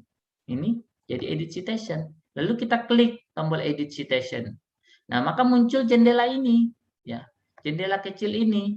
Di jendela kecil ini kita klik nama penulisnya, maka akan muncul otomatis kolom page. Nah, di kolom page ini kita bisa menambahkan, misalnya ini dikutip dari halaman 10 misalnya. Lalu kita klik tombol OK. Nah, maka akan muncul nomor halamannya, page 10 gitu ya kan. Nah, yang ini juga saya coba klik ya, tadi caranya klik ya, atau taruh kursornya di atas ini sumber kutipannya, lalu klik edit citation, lalu klik nama penulisnya. Nah, maka akan muncul kolom page. Kolom page kita isi dengan nomor halamannya, misalnya halaman 5. Lalu oke. Nah, ini muncul. Kalau kita ubah misalnya menjadi footnote, nah coba kita ubah jadi footnote Turabian. Nah, ini ya, nomor halamannya juga ada ya, ini nomor halamannya tetap ada. Nah, seperti itulah cara melakukan kutipan menggunakan aplikasi Mendeley. Sangat gampang. Anda tidak perlu ya belajar urut-urutannya. Apakah setelah nama penulis itu koma, titik, tanda petik, miring, mana yang harus dimiringkan, itu tidak jadi masalah lagi karena sudah otomatis ya kan. Nah, kalau saya dulu masih jadi masalah itu ya, masih sering revisi makalah hanya karena nama judul bukunya tidak dimiringkan ya. Nah, itu salah besar itu, atau setelah nama penulisnya yang harusnya titik jadi koma. Nah, itu jadi masalah itu. Nah, kemudian saudara-saudari sekalian, kita juga bisa selain menambahkan sumber kutipan, kita juga bisa membuat daftar pustaka, menyisipkan daftar pustaka secara otomatis. Nah, misalnya kita taruh kursor mouse-nya di halaman daftar pustaka. Nah, lalu kita klik tombol insert bibliografi. Nah, insert bibliografi. Maka daftar pustakanya akan otomatis muncul dan diurutkan berdasarkan nama si penulis ya, alfabet ya, sudah alfabetik. Nah, ini daftar pustakanya otomatis. Kalau ada yang dikurangi di tubuh artikel, nah maka daftar pustakanya juga akan menyesuaikan seperti itu. Nah, jangan sampai ya saya lihat makalah itu, nah daftar pustakanya banyak gitu ya, isinya ada 10, daftar pustakanya 20, 30 gitu. Tapi pas dicari di artikel, tidak tahu di mana sumber kutipannya. Saya tidak menemukan mana yang dia kutip. Nah, artikel seperti itu pasti langsung ditolak itu sama ketua editor jurnal. Nah, dia mencantumkan daftar pustaka macam-macam, tapi pas dicek di nah, di tubuh artikelnya nggak ada. Biasanya saya pakai Ctrl F aja. Nah, Ctrl F, saya paste nama penulisnya. Kalau nama penulisnya ada di tubuh artikel, kemudian ada di daftar pustaka, oke, berarti dia jujur. Nah, tapi kalau hanya ada di daftar pustaka atau hanya ada di isi artikel tapi tidak ada di daftar pustaka, itu berarti dia melakukan manipulasi referensi. Nah, itu menjadi suatu kesalahan yang menyebabkan artikel kita ditolak atau publikasi kita tidak jadi terbit. Nah, itu ya. Oke, kemudian ini tadi sudah. Ini juga sudah. gaya pengutipan juga sudah. Mengubah gaya pengutipan sudah. Catatan penting ya. Nah, ini ada catatan penting. Pertama, nah, fitur sinkronisasi merupakan salah satu fitur yang sangat vital. Nah, di sini ada fitur sinkronisasi ya. Nah, kalau kita tidak melakukan sinkronisasi, maka artikel yang sudah kita tambahkan ke aplikasi Mendeley tidak akan di-upload ke websitenya Mendeley. Nah, jadi kita harus melakukan sinkronisasi ya. Harus sering-sering melakukan sinkronisasi setelah menambahkan referensi baru supaya referensi kita itu aman tersimpan di websitenya Mendeley gitu ya. Nah, kenapa referensi saya kok hilang, Pak, setelah saya install ulang? Nah, karena mungkin Anda belum mengklik tombol sinkronisasi gitu. Nah, kemudian ada tombol watch folder pada menu file yang berfungsi memerintahkan aplikasi Mendeley untuk memantau folder sesuai pilihan pengguna. Nah, di sini di menu file ada tombol watch folder ya. Ini ada menu watch folder. Fungsinya adalah untuk memantau kalau misalnya di folder itu ada artikel ilmiah, nanti dia akan sarankan ada pemberitahuan dari Google. Misalnya saya pilih foldernya download. Nah, ketika ada di folder download artikel, nah coba lihat, dia langsung tambahkan otomatis. Nah, langsung banyak ya. Nah, terus ini. Nah, ketika saya mendownload artikel ilmiah, biasanya saya simpan di folder download. Nah, ketika saya pilih watch folder, folder download, nah maka langsung otomatis ditambahkan semua referensi yang ada di folder download langsung dimasukkan ke ini, ke aplikasi Mendeley. Kemudian pada bagian detail terdapat pilihan unpublished work. Jika diaktifkan, maka file tersebut tidak bisa dibaca oleh orang lain. Nah, jadi di aplikasi Mendeley ini, di bagian menu details, di bagian paling bawah, nah, ini ada tulisan unpublished work. Ini ya, unpublished work. Nah, ini kalau dicentang, maka referensi kita ini tidak akan bisa dibaca oleh pengguna Mendeley yang lain. Nah, ketika referensi ini sudah diupload di di websitenya Mendeley, nah kalau kita centang unpublished work berarti ini tidak bisa diakses oleh pengguna lain gitu ya kan? Nah, itu. Nah, kemudian contoh style untuk body note itu ada APA, EPSA, dan contoh style untuk footnote itu ada Chicago Manual of Style 7 edition. Kemudian tadi ada Turabian yang saya contohkan, kemudian juga ada Modern Humanities Research. Jadi selama ini, ya kenapa ini saya sampaikan? Karena kebanyakan pelatihan-pelatihan Mendeley itu hanya taunya itu Mendeley itu hanya bisa membuat body note, tidak bisa membuat footnote. Padahal itu salah.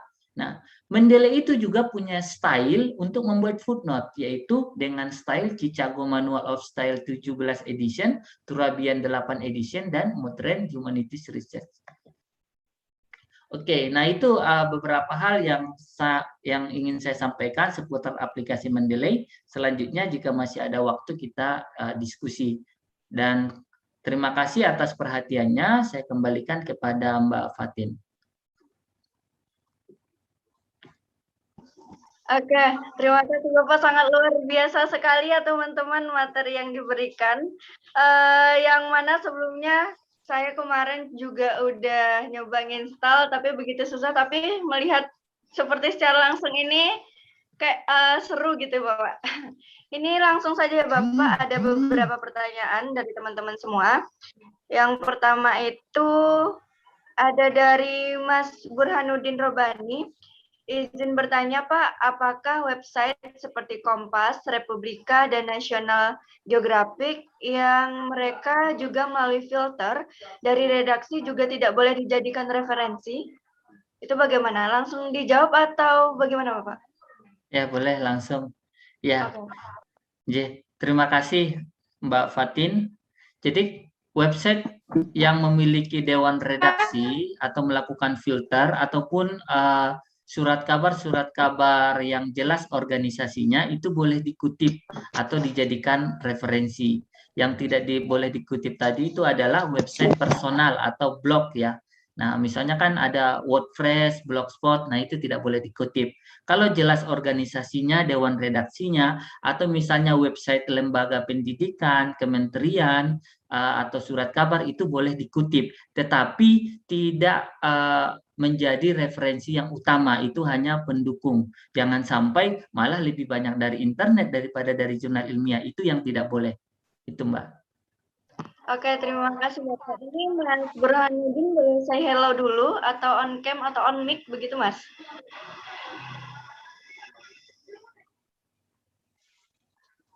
Oh, nggih, Mbak. Terima kasih, Pak. Tadi jawabannya sudah melengkapi penasaran saya. Saya memastikan karena tadi mengatakan website tidak boleh dikutip. Jadi Ya. saya memastikan website seperti apa yang tidak boleh gitu, Pak. Terima kasih banyak. Ya, sama-sama Mas Burhani. Oke, sudah terlanjut, sudah terjawab ya Mas Burhan. Ini Pak, ada pertanyaan kedua, yaitu dari Mbak Destiana Indah Safitri. Izin bertanya, ketika mendownload buku atau jurnal, dalam hal ini, di Z Library saat mengupload di Mendeley, penulisannya tidak terdeteksi ketika melakukan citation di Word. Lalu bagaimana cara mengatasinya? Begitu Pak. Ini masalah citation yang tadi ya Pak? Ya, oke. Ketika kita mengupload file ya, saya contohkan biar lebih enak ya. Misalnya tadi kita membuka Z Library, biar teman-teman juga tahu ya, Z Library itu apa sih sebenarnya. Nah ini Z Library, zstriplib.org ya. Oke, ini internet saya kok down ini. Bentar.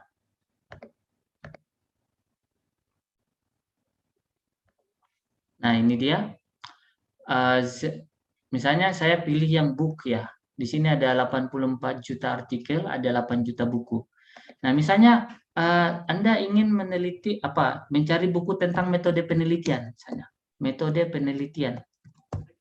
Di sini ada buku-buku berbayar yang bisa di-download secara gratis, Bapak Ibu. Nah, misalnya ingin mencari ini, wah ini Muri Yusuf ini saya beli ini sekitar 150.000 ini di perpustakaan ya, di Gramedia. Sini ada ternyata filenya. Oh ini luar biasa ini. Ada orang yang mau menguploadnya ke sini ya kan. Nah, tapi itu sebenarnya nggak tahu saya apakah legal atau ilegal. Yang penting ya bisa membantu peneliti, ya saya klik saja ya. Nah, saya klik ini Muri Yusuf. Nah, ini buku baru ini 2017 ya terbitnya. Nah, kemudian saya klik mengunduh PDF. Ini saya buku punya cetaknya soalnya. Nah, ini sedang mendownload sekitar 19 detik ya. Nah, ini bukunya tebal sekali nih. Kemudian saya buka aplikasi Mendeley, ini masih belum selesai. Oke, sekitar 2 detik lagi. Nah, ini sudah. Nah, ini bukunya ya. Bukunya ini nggak tahu siapa yang mengupload, apakah penulisnya atau orang lain. Nah, ini bukunya ya. Oke. Selanjutnya saya akan menambahkan file buku ini ke Mendeley. Nah, saya klik add ya, klik add atau buat folder dulu boleh. Nah, kita supaya supaya referensi kita itu terorganisir dengan baik, saya sarankan buat folder dulu. Jangan semuanya jadi satu gitu ya kan. Nah, misalnya klik ini, create folder. Nah, kita create folder misalnya ini penelitian saya tentang media pembelajaran interaktif misalnya. Pengembangan media pembelajaran interaktif misalnya. Atau di sini tentang buku, misalnya ini buku metode penelitian, buku metode penelitian. Jadi semua buku-buku metode penelitian saya koleksi di folder ini nanti. Nah, lalu saya klik tombol add, ya. Ini saya klik foldernya sudah. Selanjutnya saya klik tombol add. Nah ini bukunya, saya klik open. Nah ini coba kita lihat metadatanya. Tipenya sudah benar ini buku, tapi judulnya malah bahasa Cina. Nah, ini yang dimaksudnya ya. Jadi kita harus memperbaikinya. Kita lihat ya bukunya seperti ini. Oh, ini judulnya adalah metode penelitian. Kita ketik metode penelitian kuantitatif. Harus lengkap kita tulis judulnya. Harus sama dengan isi bukunya. Kualitatif dan penelitian gabungan. Nah, kemudian nama penulisnya. Nah, kita lihat ya. Nama penulisnya tadi Prof. Muri Yusuf kalau nggak salah. Nah ini Prof. Muri Yusuf. Nah, kalau menulis nama autor tidak boleh pakai gelar ya, langsung A titik Muri Yusuf. Nah, tidak boleh. Walaupun profesor, doktor, kalau di dalam dunia akademik itu tidak boleh menyebutkan gelar. Nah, ini ya. Nah, judul resminya ini sampai penelitian gabungan ya. Berarti dannya saya ubah pakai kata dan. Nah, kemudian city-nya Jakarta, ini ya diterbitkan di Jakarta. Kemudian penerbitnya ini ya Kencana. Ini Kencana. Oke, Kencana. Sudah lengkap ya. Nah, kalau sudah lengkap, ini kan Jakarta ya, penerbitnya Kencana. Kalau sudah lengkap, baru boleh kita kutip. Nah, misalnya saya akan melakukan kutipan ya. Nah, desain penelitian pengembangan ya model 4D. Nah, misalnya ini saya kutip dari bukunya Muri Yusuf. Nah, terdiri dari 4 langkah misalnya. 4 langkah. Nah, langkah misalnya apa saja, misalnya insert citation, go to Mendeley. Nah, ini Muri Yusuf, saya cite. Nah, ini. Sudah ya. ND. Oh, kenapa ND ini tanpa tahun? Oh, berarti saya tadi lupa memasukkan tahun. Nah, jadi kalau ada kesalahan di sini, nah ini year-nya masih kosong. Ini tahun terbitnya berapa ini? Nah, jadi tahun terbit itu wajib 2014 ternyata. Nah, 2014. Ini tahun terbitnya. Kemudian kalau sudah salah terlanjur dikutip seperti ini Pak, gimana? Apakah perlu dihapus dulu? Tidak perlu. Nah, tinggal diklik refresh saja. Ini ada refresh ya. Di sini tombol refresh. Nah, di refresh saja. Langsung dia baca kembali. Yang sudah kita sempurnakan di metadatanya. Seperti itu ya. Jadi harus kritis. Jangan langsung begitu ditambahkan asal kutip. Padahal metadatanya belum lengkap. Itu Mbak.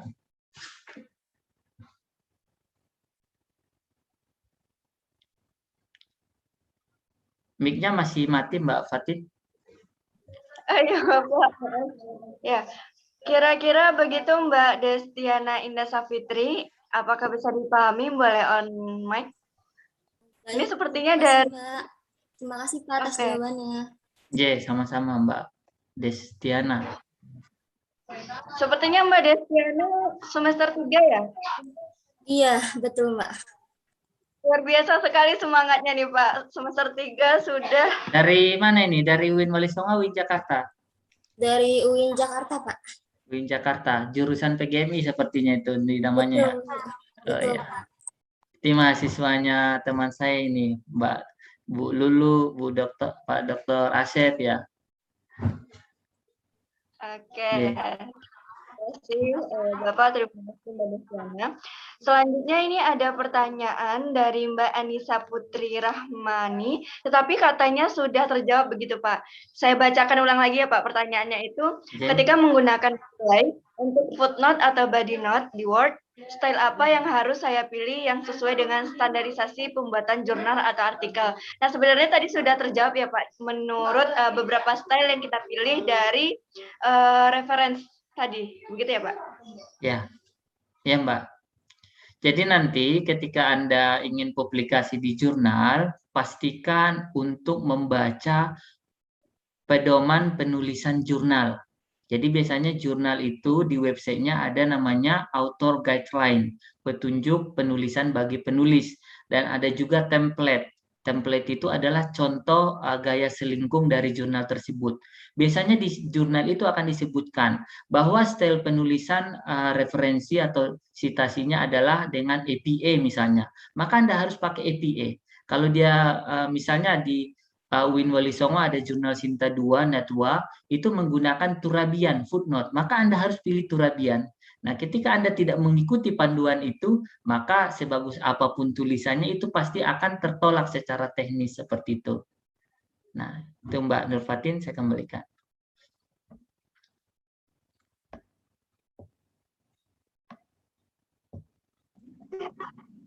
Oke, terima kasih Bapak. Ini Mbak Anissa, kalau saya hello bersama Bapak, boleh on mic, Mbak Anissa?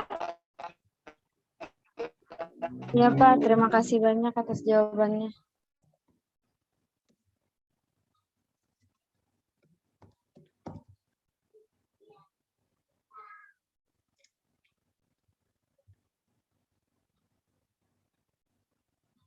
Halo Mbak Nisa, apakah masih bergabung? Sudah Masih, tadi, Mbak.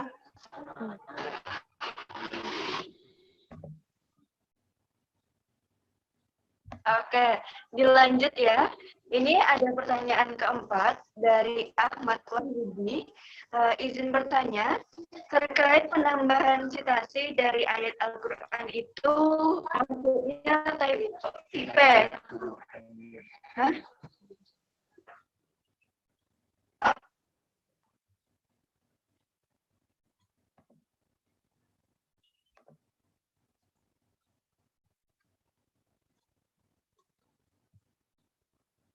Sepertinya Mbak Fatin terkeluar ya. Jaringannya kayaknya bermasalah. Mungkin bisa diambil alih oleh Mbak Siti Yulianti.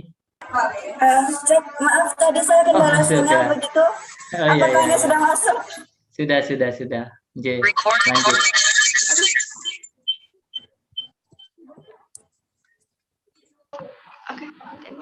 Oke, sudah masuk. Ya, mohon maaf teman-teman. Oke.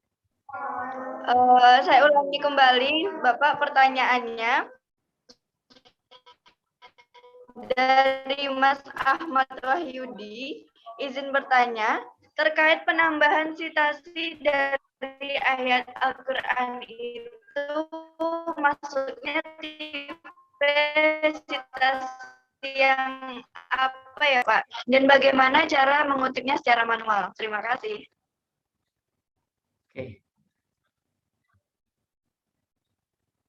Oke, baik. Terima kasih, Mbak. Setiap style itu punya cara penulisan tersendiri ya. Al-Quran itu penulisnya siapa sih?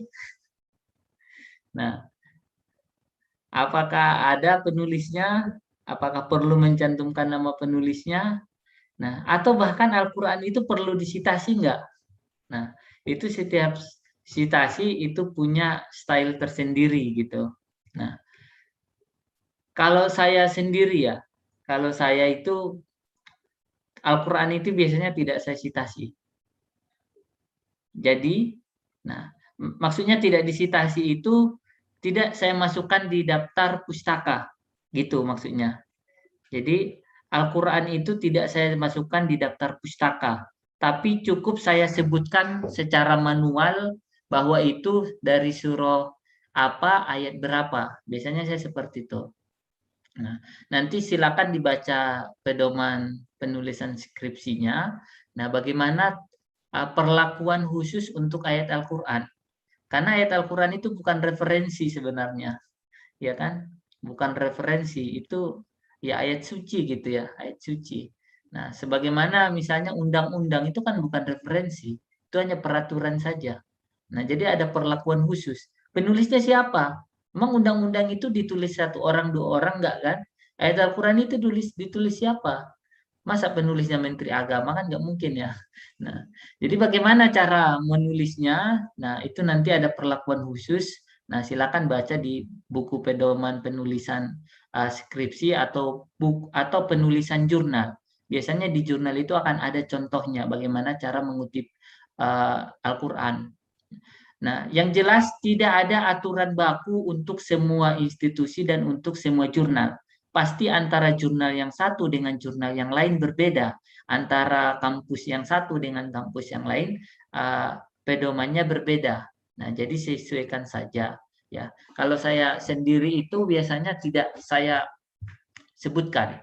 Nah, sama seperti halnya misalnya ketika saya melaporkan hasil wawancara, ya, mengutip apa ya, skrip wawancara. Itu kan biasanya ada sumbernya ya dari informan tahun berapa, tanggal berapa. Apakah itu perlu dicantumkan di daftar pustaka? Nah, ada yang mencantumkannya di daftar pustaka, tetapi ada juga yang hanya mencantumkannya di dalam tulisan saja. Nah, cukup ditulisnya saja namanya, tanggal sekian, tahun sekian gitu. Tidak dicantumkan di daftar pustaka. Nah, itu kembali kepada kebijakan dari institusi ya yang menerbitkan jurnal tersebut atau lembaga tempat Anda belajar seperti itu. Nah, Oke, terima kasih Bapak. Tidak mungkin Al-Quran dibuat oleh Menteri Agama, begitu ya Pak? Ini Mas Wahyudi, boleh say hello? Bagaimana Mas? Terima kasih Bapak atas jawabannya Bapak. oke. Sama-sama Mas. Lanjut ke pertanyaan selanjutnya, itu ada dari Mbak Nailil Munang. Izin bertanya Pak, berarti kalau kita sudah mengutip menggunakan model body note, maka tidak usah menggunakan model footnote Pak. Kalau tidak salah, saya pernah menemukan yang menggunakan model keduanya, jadi body note juga, ada body note juga, terus ada footnote. Itu bagaimana Pak? Oke, baik. Biasanya untuk menyebutkan sumber referensi itu pakai body note. Dan ketika ada body note dan ada juga menggunakan footnote, biasanya footnote itu hanya digunakan untuk menjelaskan sesuatu yang tidak akan nyambung kalau dicantumkan di dalam naskah. Itu misalnya menjelaskan pengertian istilah-istilah asing di dalam naskah itu, dibuatlah footnote. Nah, artinya isi footnote-nya itu bukan sumber referensinya, bukan sumber pustakanya, tetapi hanya menjelaskan apa maksud pengertian yang ditandai tersebut. Biasanya seperti itu. Nah, jadi tidak ada artikel jurnal ataupun skripsi biasanya yang menggabungkan antara body note dengan footnote. Kalau body note ya body note aja, kalau footnote footnote aja. Tetapi ada memang beberapa jurnal yang menggunakan body note. Nah, tetapi untuk menjelaskan istilah-istilah yang tidak umum, istilah-istilah asing, atau penjelasan yang kalau diletakkan di dalam isi artikel malah tidak nyambung, penjelasan tambahan misalnya, maka penjelasan itu dimasukkan di footnote gitu, di catatan kaki. Jadi isi footnote-nya bukan sumber referensi, melainkan penjelasan tambahan yang kalau diletakkan di dalam tubuh artikel malah itu jadi mengganggu ya substansi utama seperti itu.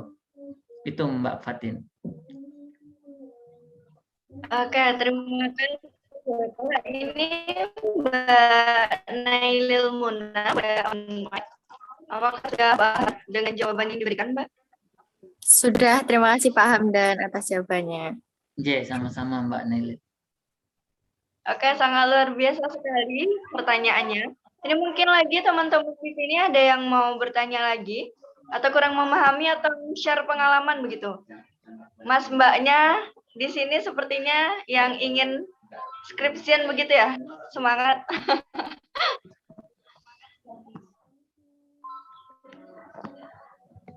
Gimana teman-teman? Apakah ada yang ingin bertanya? Mungkin kalau mau langsung raise hand, boleh.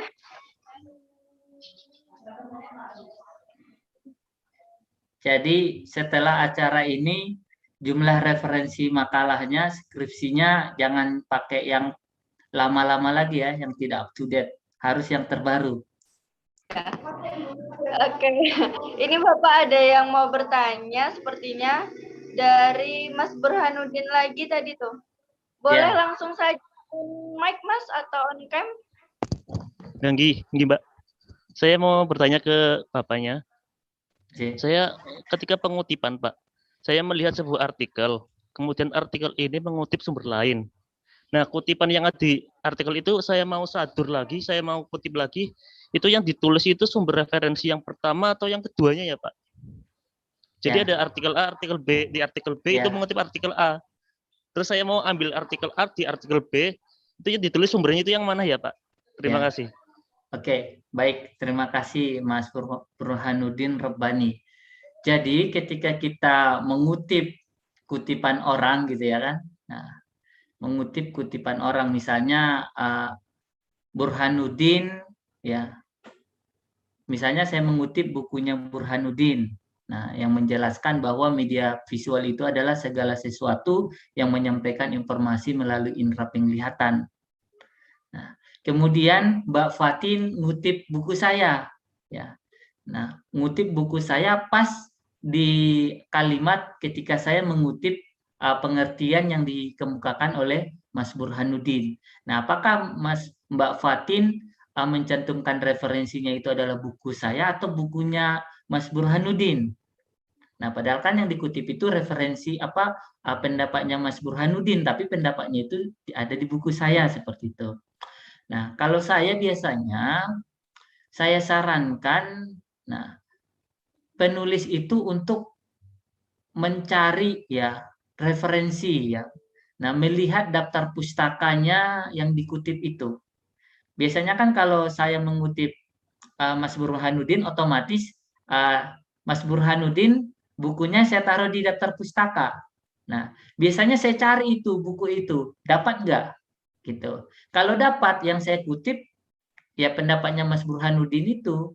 Jadi saya jadikan buku yang pertama itu hanya media, hanya jalan saja gitu. Nah, hanya jalan untuk menemukan yang penulis aslinya. Jadi lebih baik itu mengutip langsung daripada mengutip melalui perantara.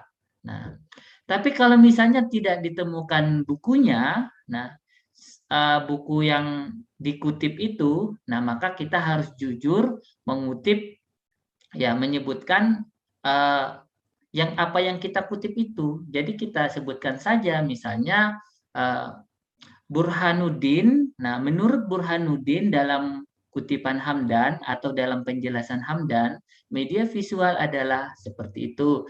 Jadi karena ada kata dalam Hamdan, berarti sumber kutipannya adalah Hamdan, walaupun itu sedang menjelaskan pendapatnya Burhanuddin gitu. Jelas Mbak Mas Burhanuddin ya? Jelas Pak. J. Nah, kemudian J kan mendapatkan sumber, usahakan untuk dapat sumber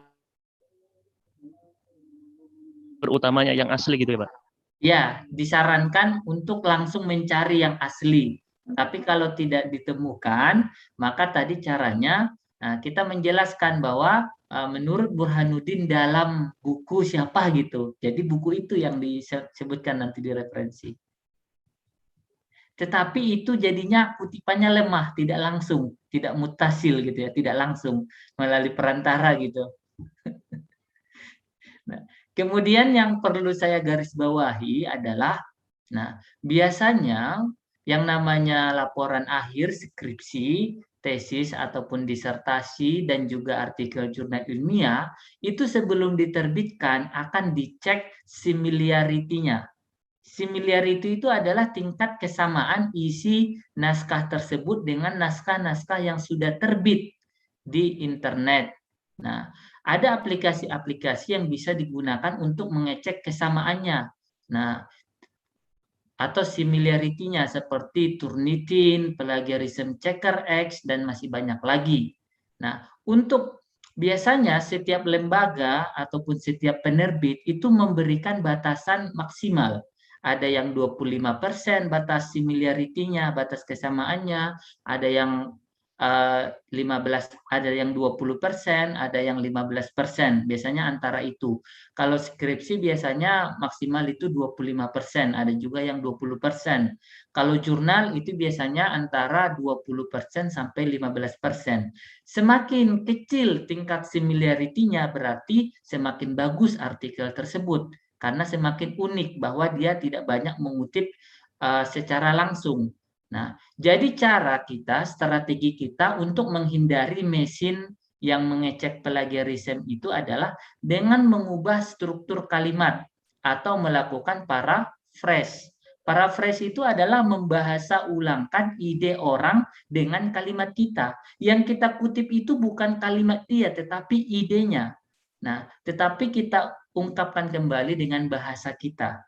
Ya bisa saja kalimat aktif menjadi kalimat pasif, kata sambungnya dan kita ubah menjadi kemudian gitu ya kan. Nah, atau kemudian kita ubah jadi lalu atau apa gitu. Jadi strukturnya kita ubah pakai gaya bahasa kita, bisa kita ringkas atau kita tambahkan dengan contoh-contoh misalnya. Jadi hindari mengutip secara langsung. Kalau Anda mengutip secara langsung atau copy paste, itu pasti nanti akan terdeteksi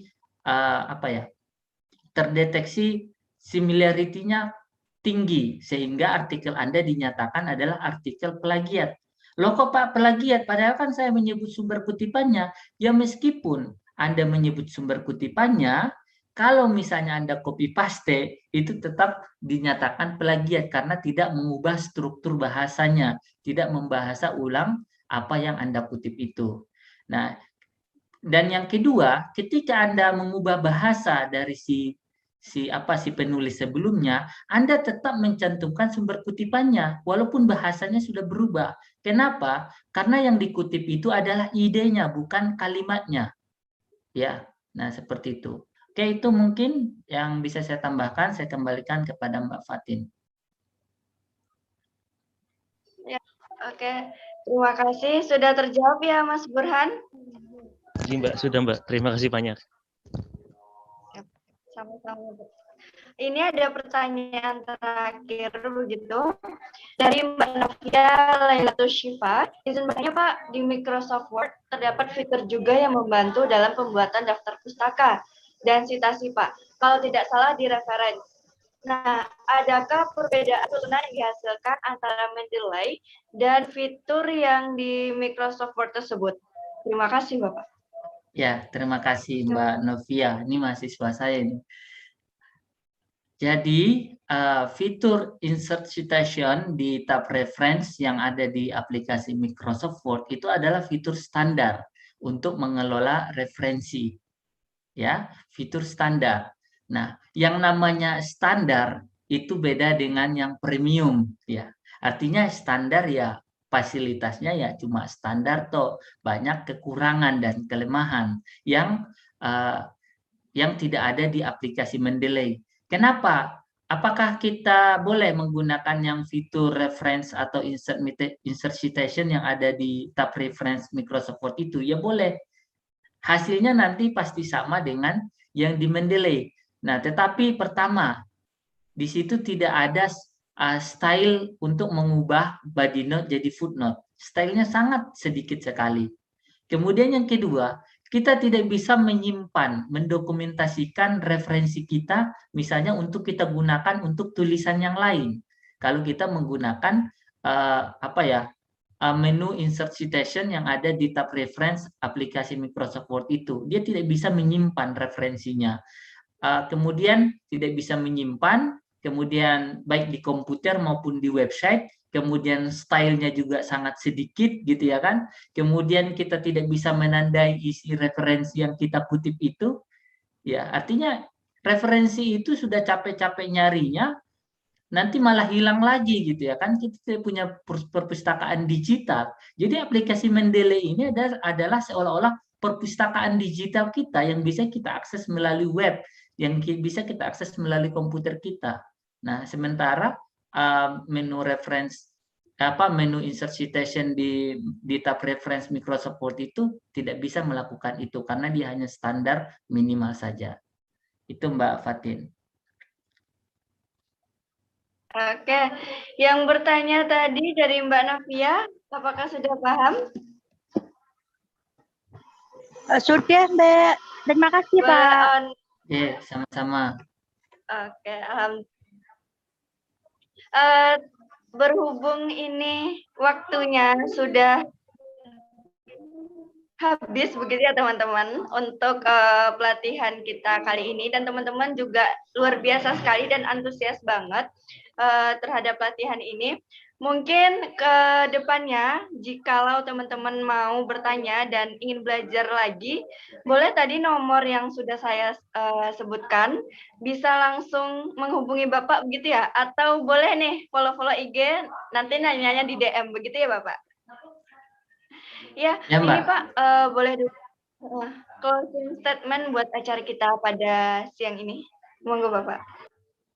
Oke, baik. Terima kasih Mbak Fatin dan teman-teman sekalian sudah aktif dan meluangkan waktunya sampai akhir acara. Di sini saya lihat masih ada 200 orang ya yang bertahan. Terima kasih dan saya memberikan apresiasi yang tinggi atas semangat kalian untuk belajar di hari Ahad gitu ya kan. Nah, jarang-jarang ada yang mau belajar di hari Ahad. Biasanya saya juga hari Ahad liburan gitu ya. Nah, kemudian yang kedua saya mohon maaf apabila ada kata-kata saya yang salah dan penyampaian saya yang kurang jelas, itu bagian dari keterbatasan saya.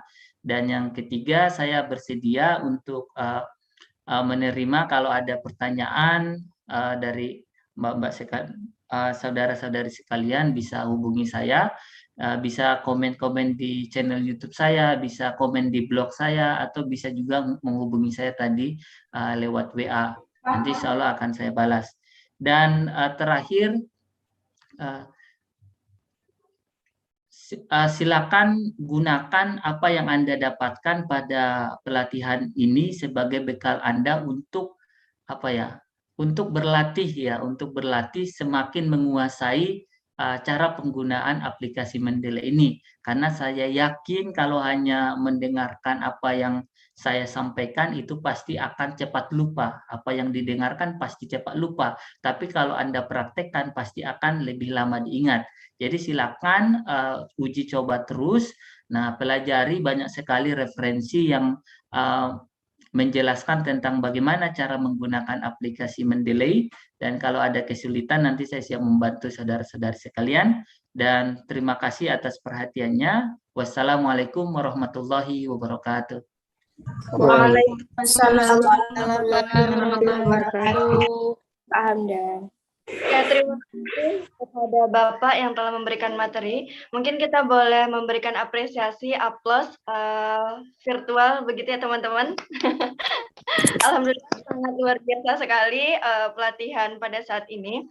Dan teman-teman perlu mengetahui bahwa kita belajar penuh dengan niat yang ikhlas, insya Allah diridhoi oleh Sang Maha Kuasa.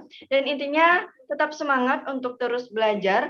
Dan pesan Bapak tadi bahwa penulis yang baik adalah pembaca yang baik. Nah, jadi teman-teman tidak hanya sekedar menulis saja, tetapi dengan menulis itu teman-teman juga belajar membaca dan mencari ilmu pengetahuan untuk dituliskan dalam jurnal ataupun buku.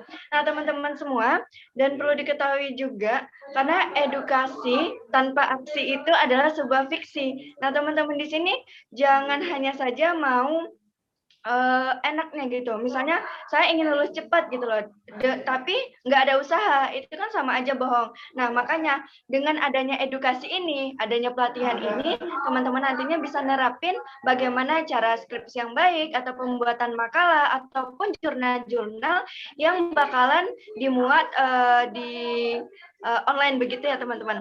Nah, dari saya sendiri mohon maaf, dan dari kami panitia mohon maaf atas segala kekurangan, atas segala ketidaknyamanan. Bisa bertemu kembali di lain episode, tentunya tetap mention terus di YouTube-nya BMC Wali Songo. Saya akhiri dan saya ucapkan terima kasih, mohon maaf atas segala perbuatan dan tutur kata saya yang kurang berkenan. Wallahu muwaffiq ila aqwamit thoriq. Wassalamualaikum warahmatullahi wabarakatuh. Waalaikumsalam Kembalikan warahmatullahi wabarakatuh. Oke, baik. Terima kasih kepada Bapak materi, yaitu Bapak Hamdan Hussein. Materinya sangat luar biasa sekali ya, nambah wawasan gitu ya. Dan kami ucapkan terima kasih juga kepada saudari moderator, yaitu saudari Nur Fatin. Terima kasih. Ya, acara selanjutnya yaitu foto bersama. Jadi mungkin kami persilakan kepada yang bertugas ya, operator dan peserta bisa membuka kameranya, bisa on cam begitu ya. Assalamualaikum warahmatullahi wabarakatuh. Assalamualaikum warahmatullahi. Astagfirullah. Apakah sudah? Baiklah peserta sekalian, untuk sesi foto kali ini karena jumlah peserta lumayan banyak, jadi nanti dilakukan dengan hitungan 3 dengan pengulangan 8 kali ya. Dipersilakan untuk para peserta untuk on cam terlebih dahulu.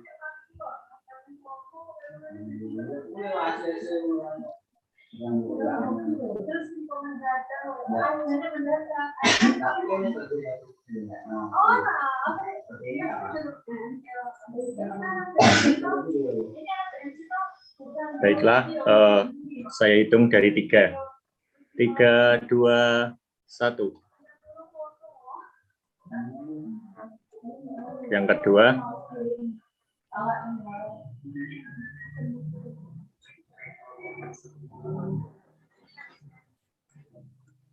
3, 2, 1.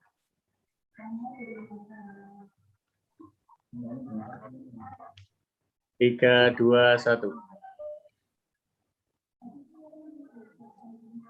3, 2, 1. 3, 2, 1. 3, 2, 1. 3, 2, 1. Yang terakhir, teman-teman. 3, 2, 1. Sudah. Terima kasih.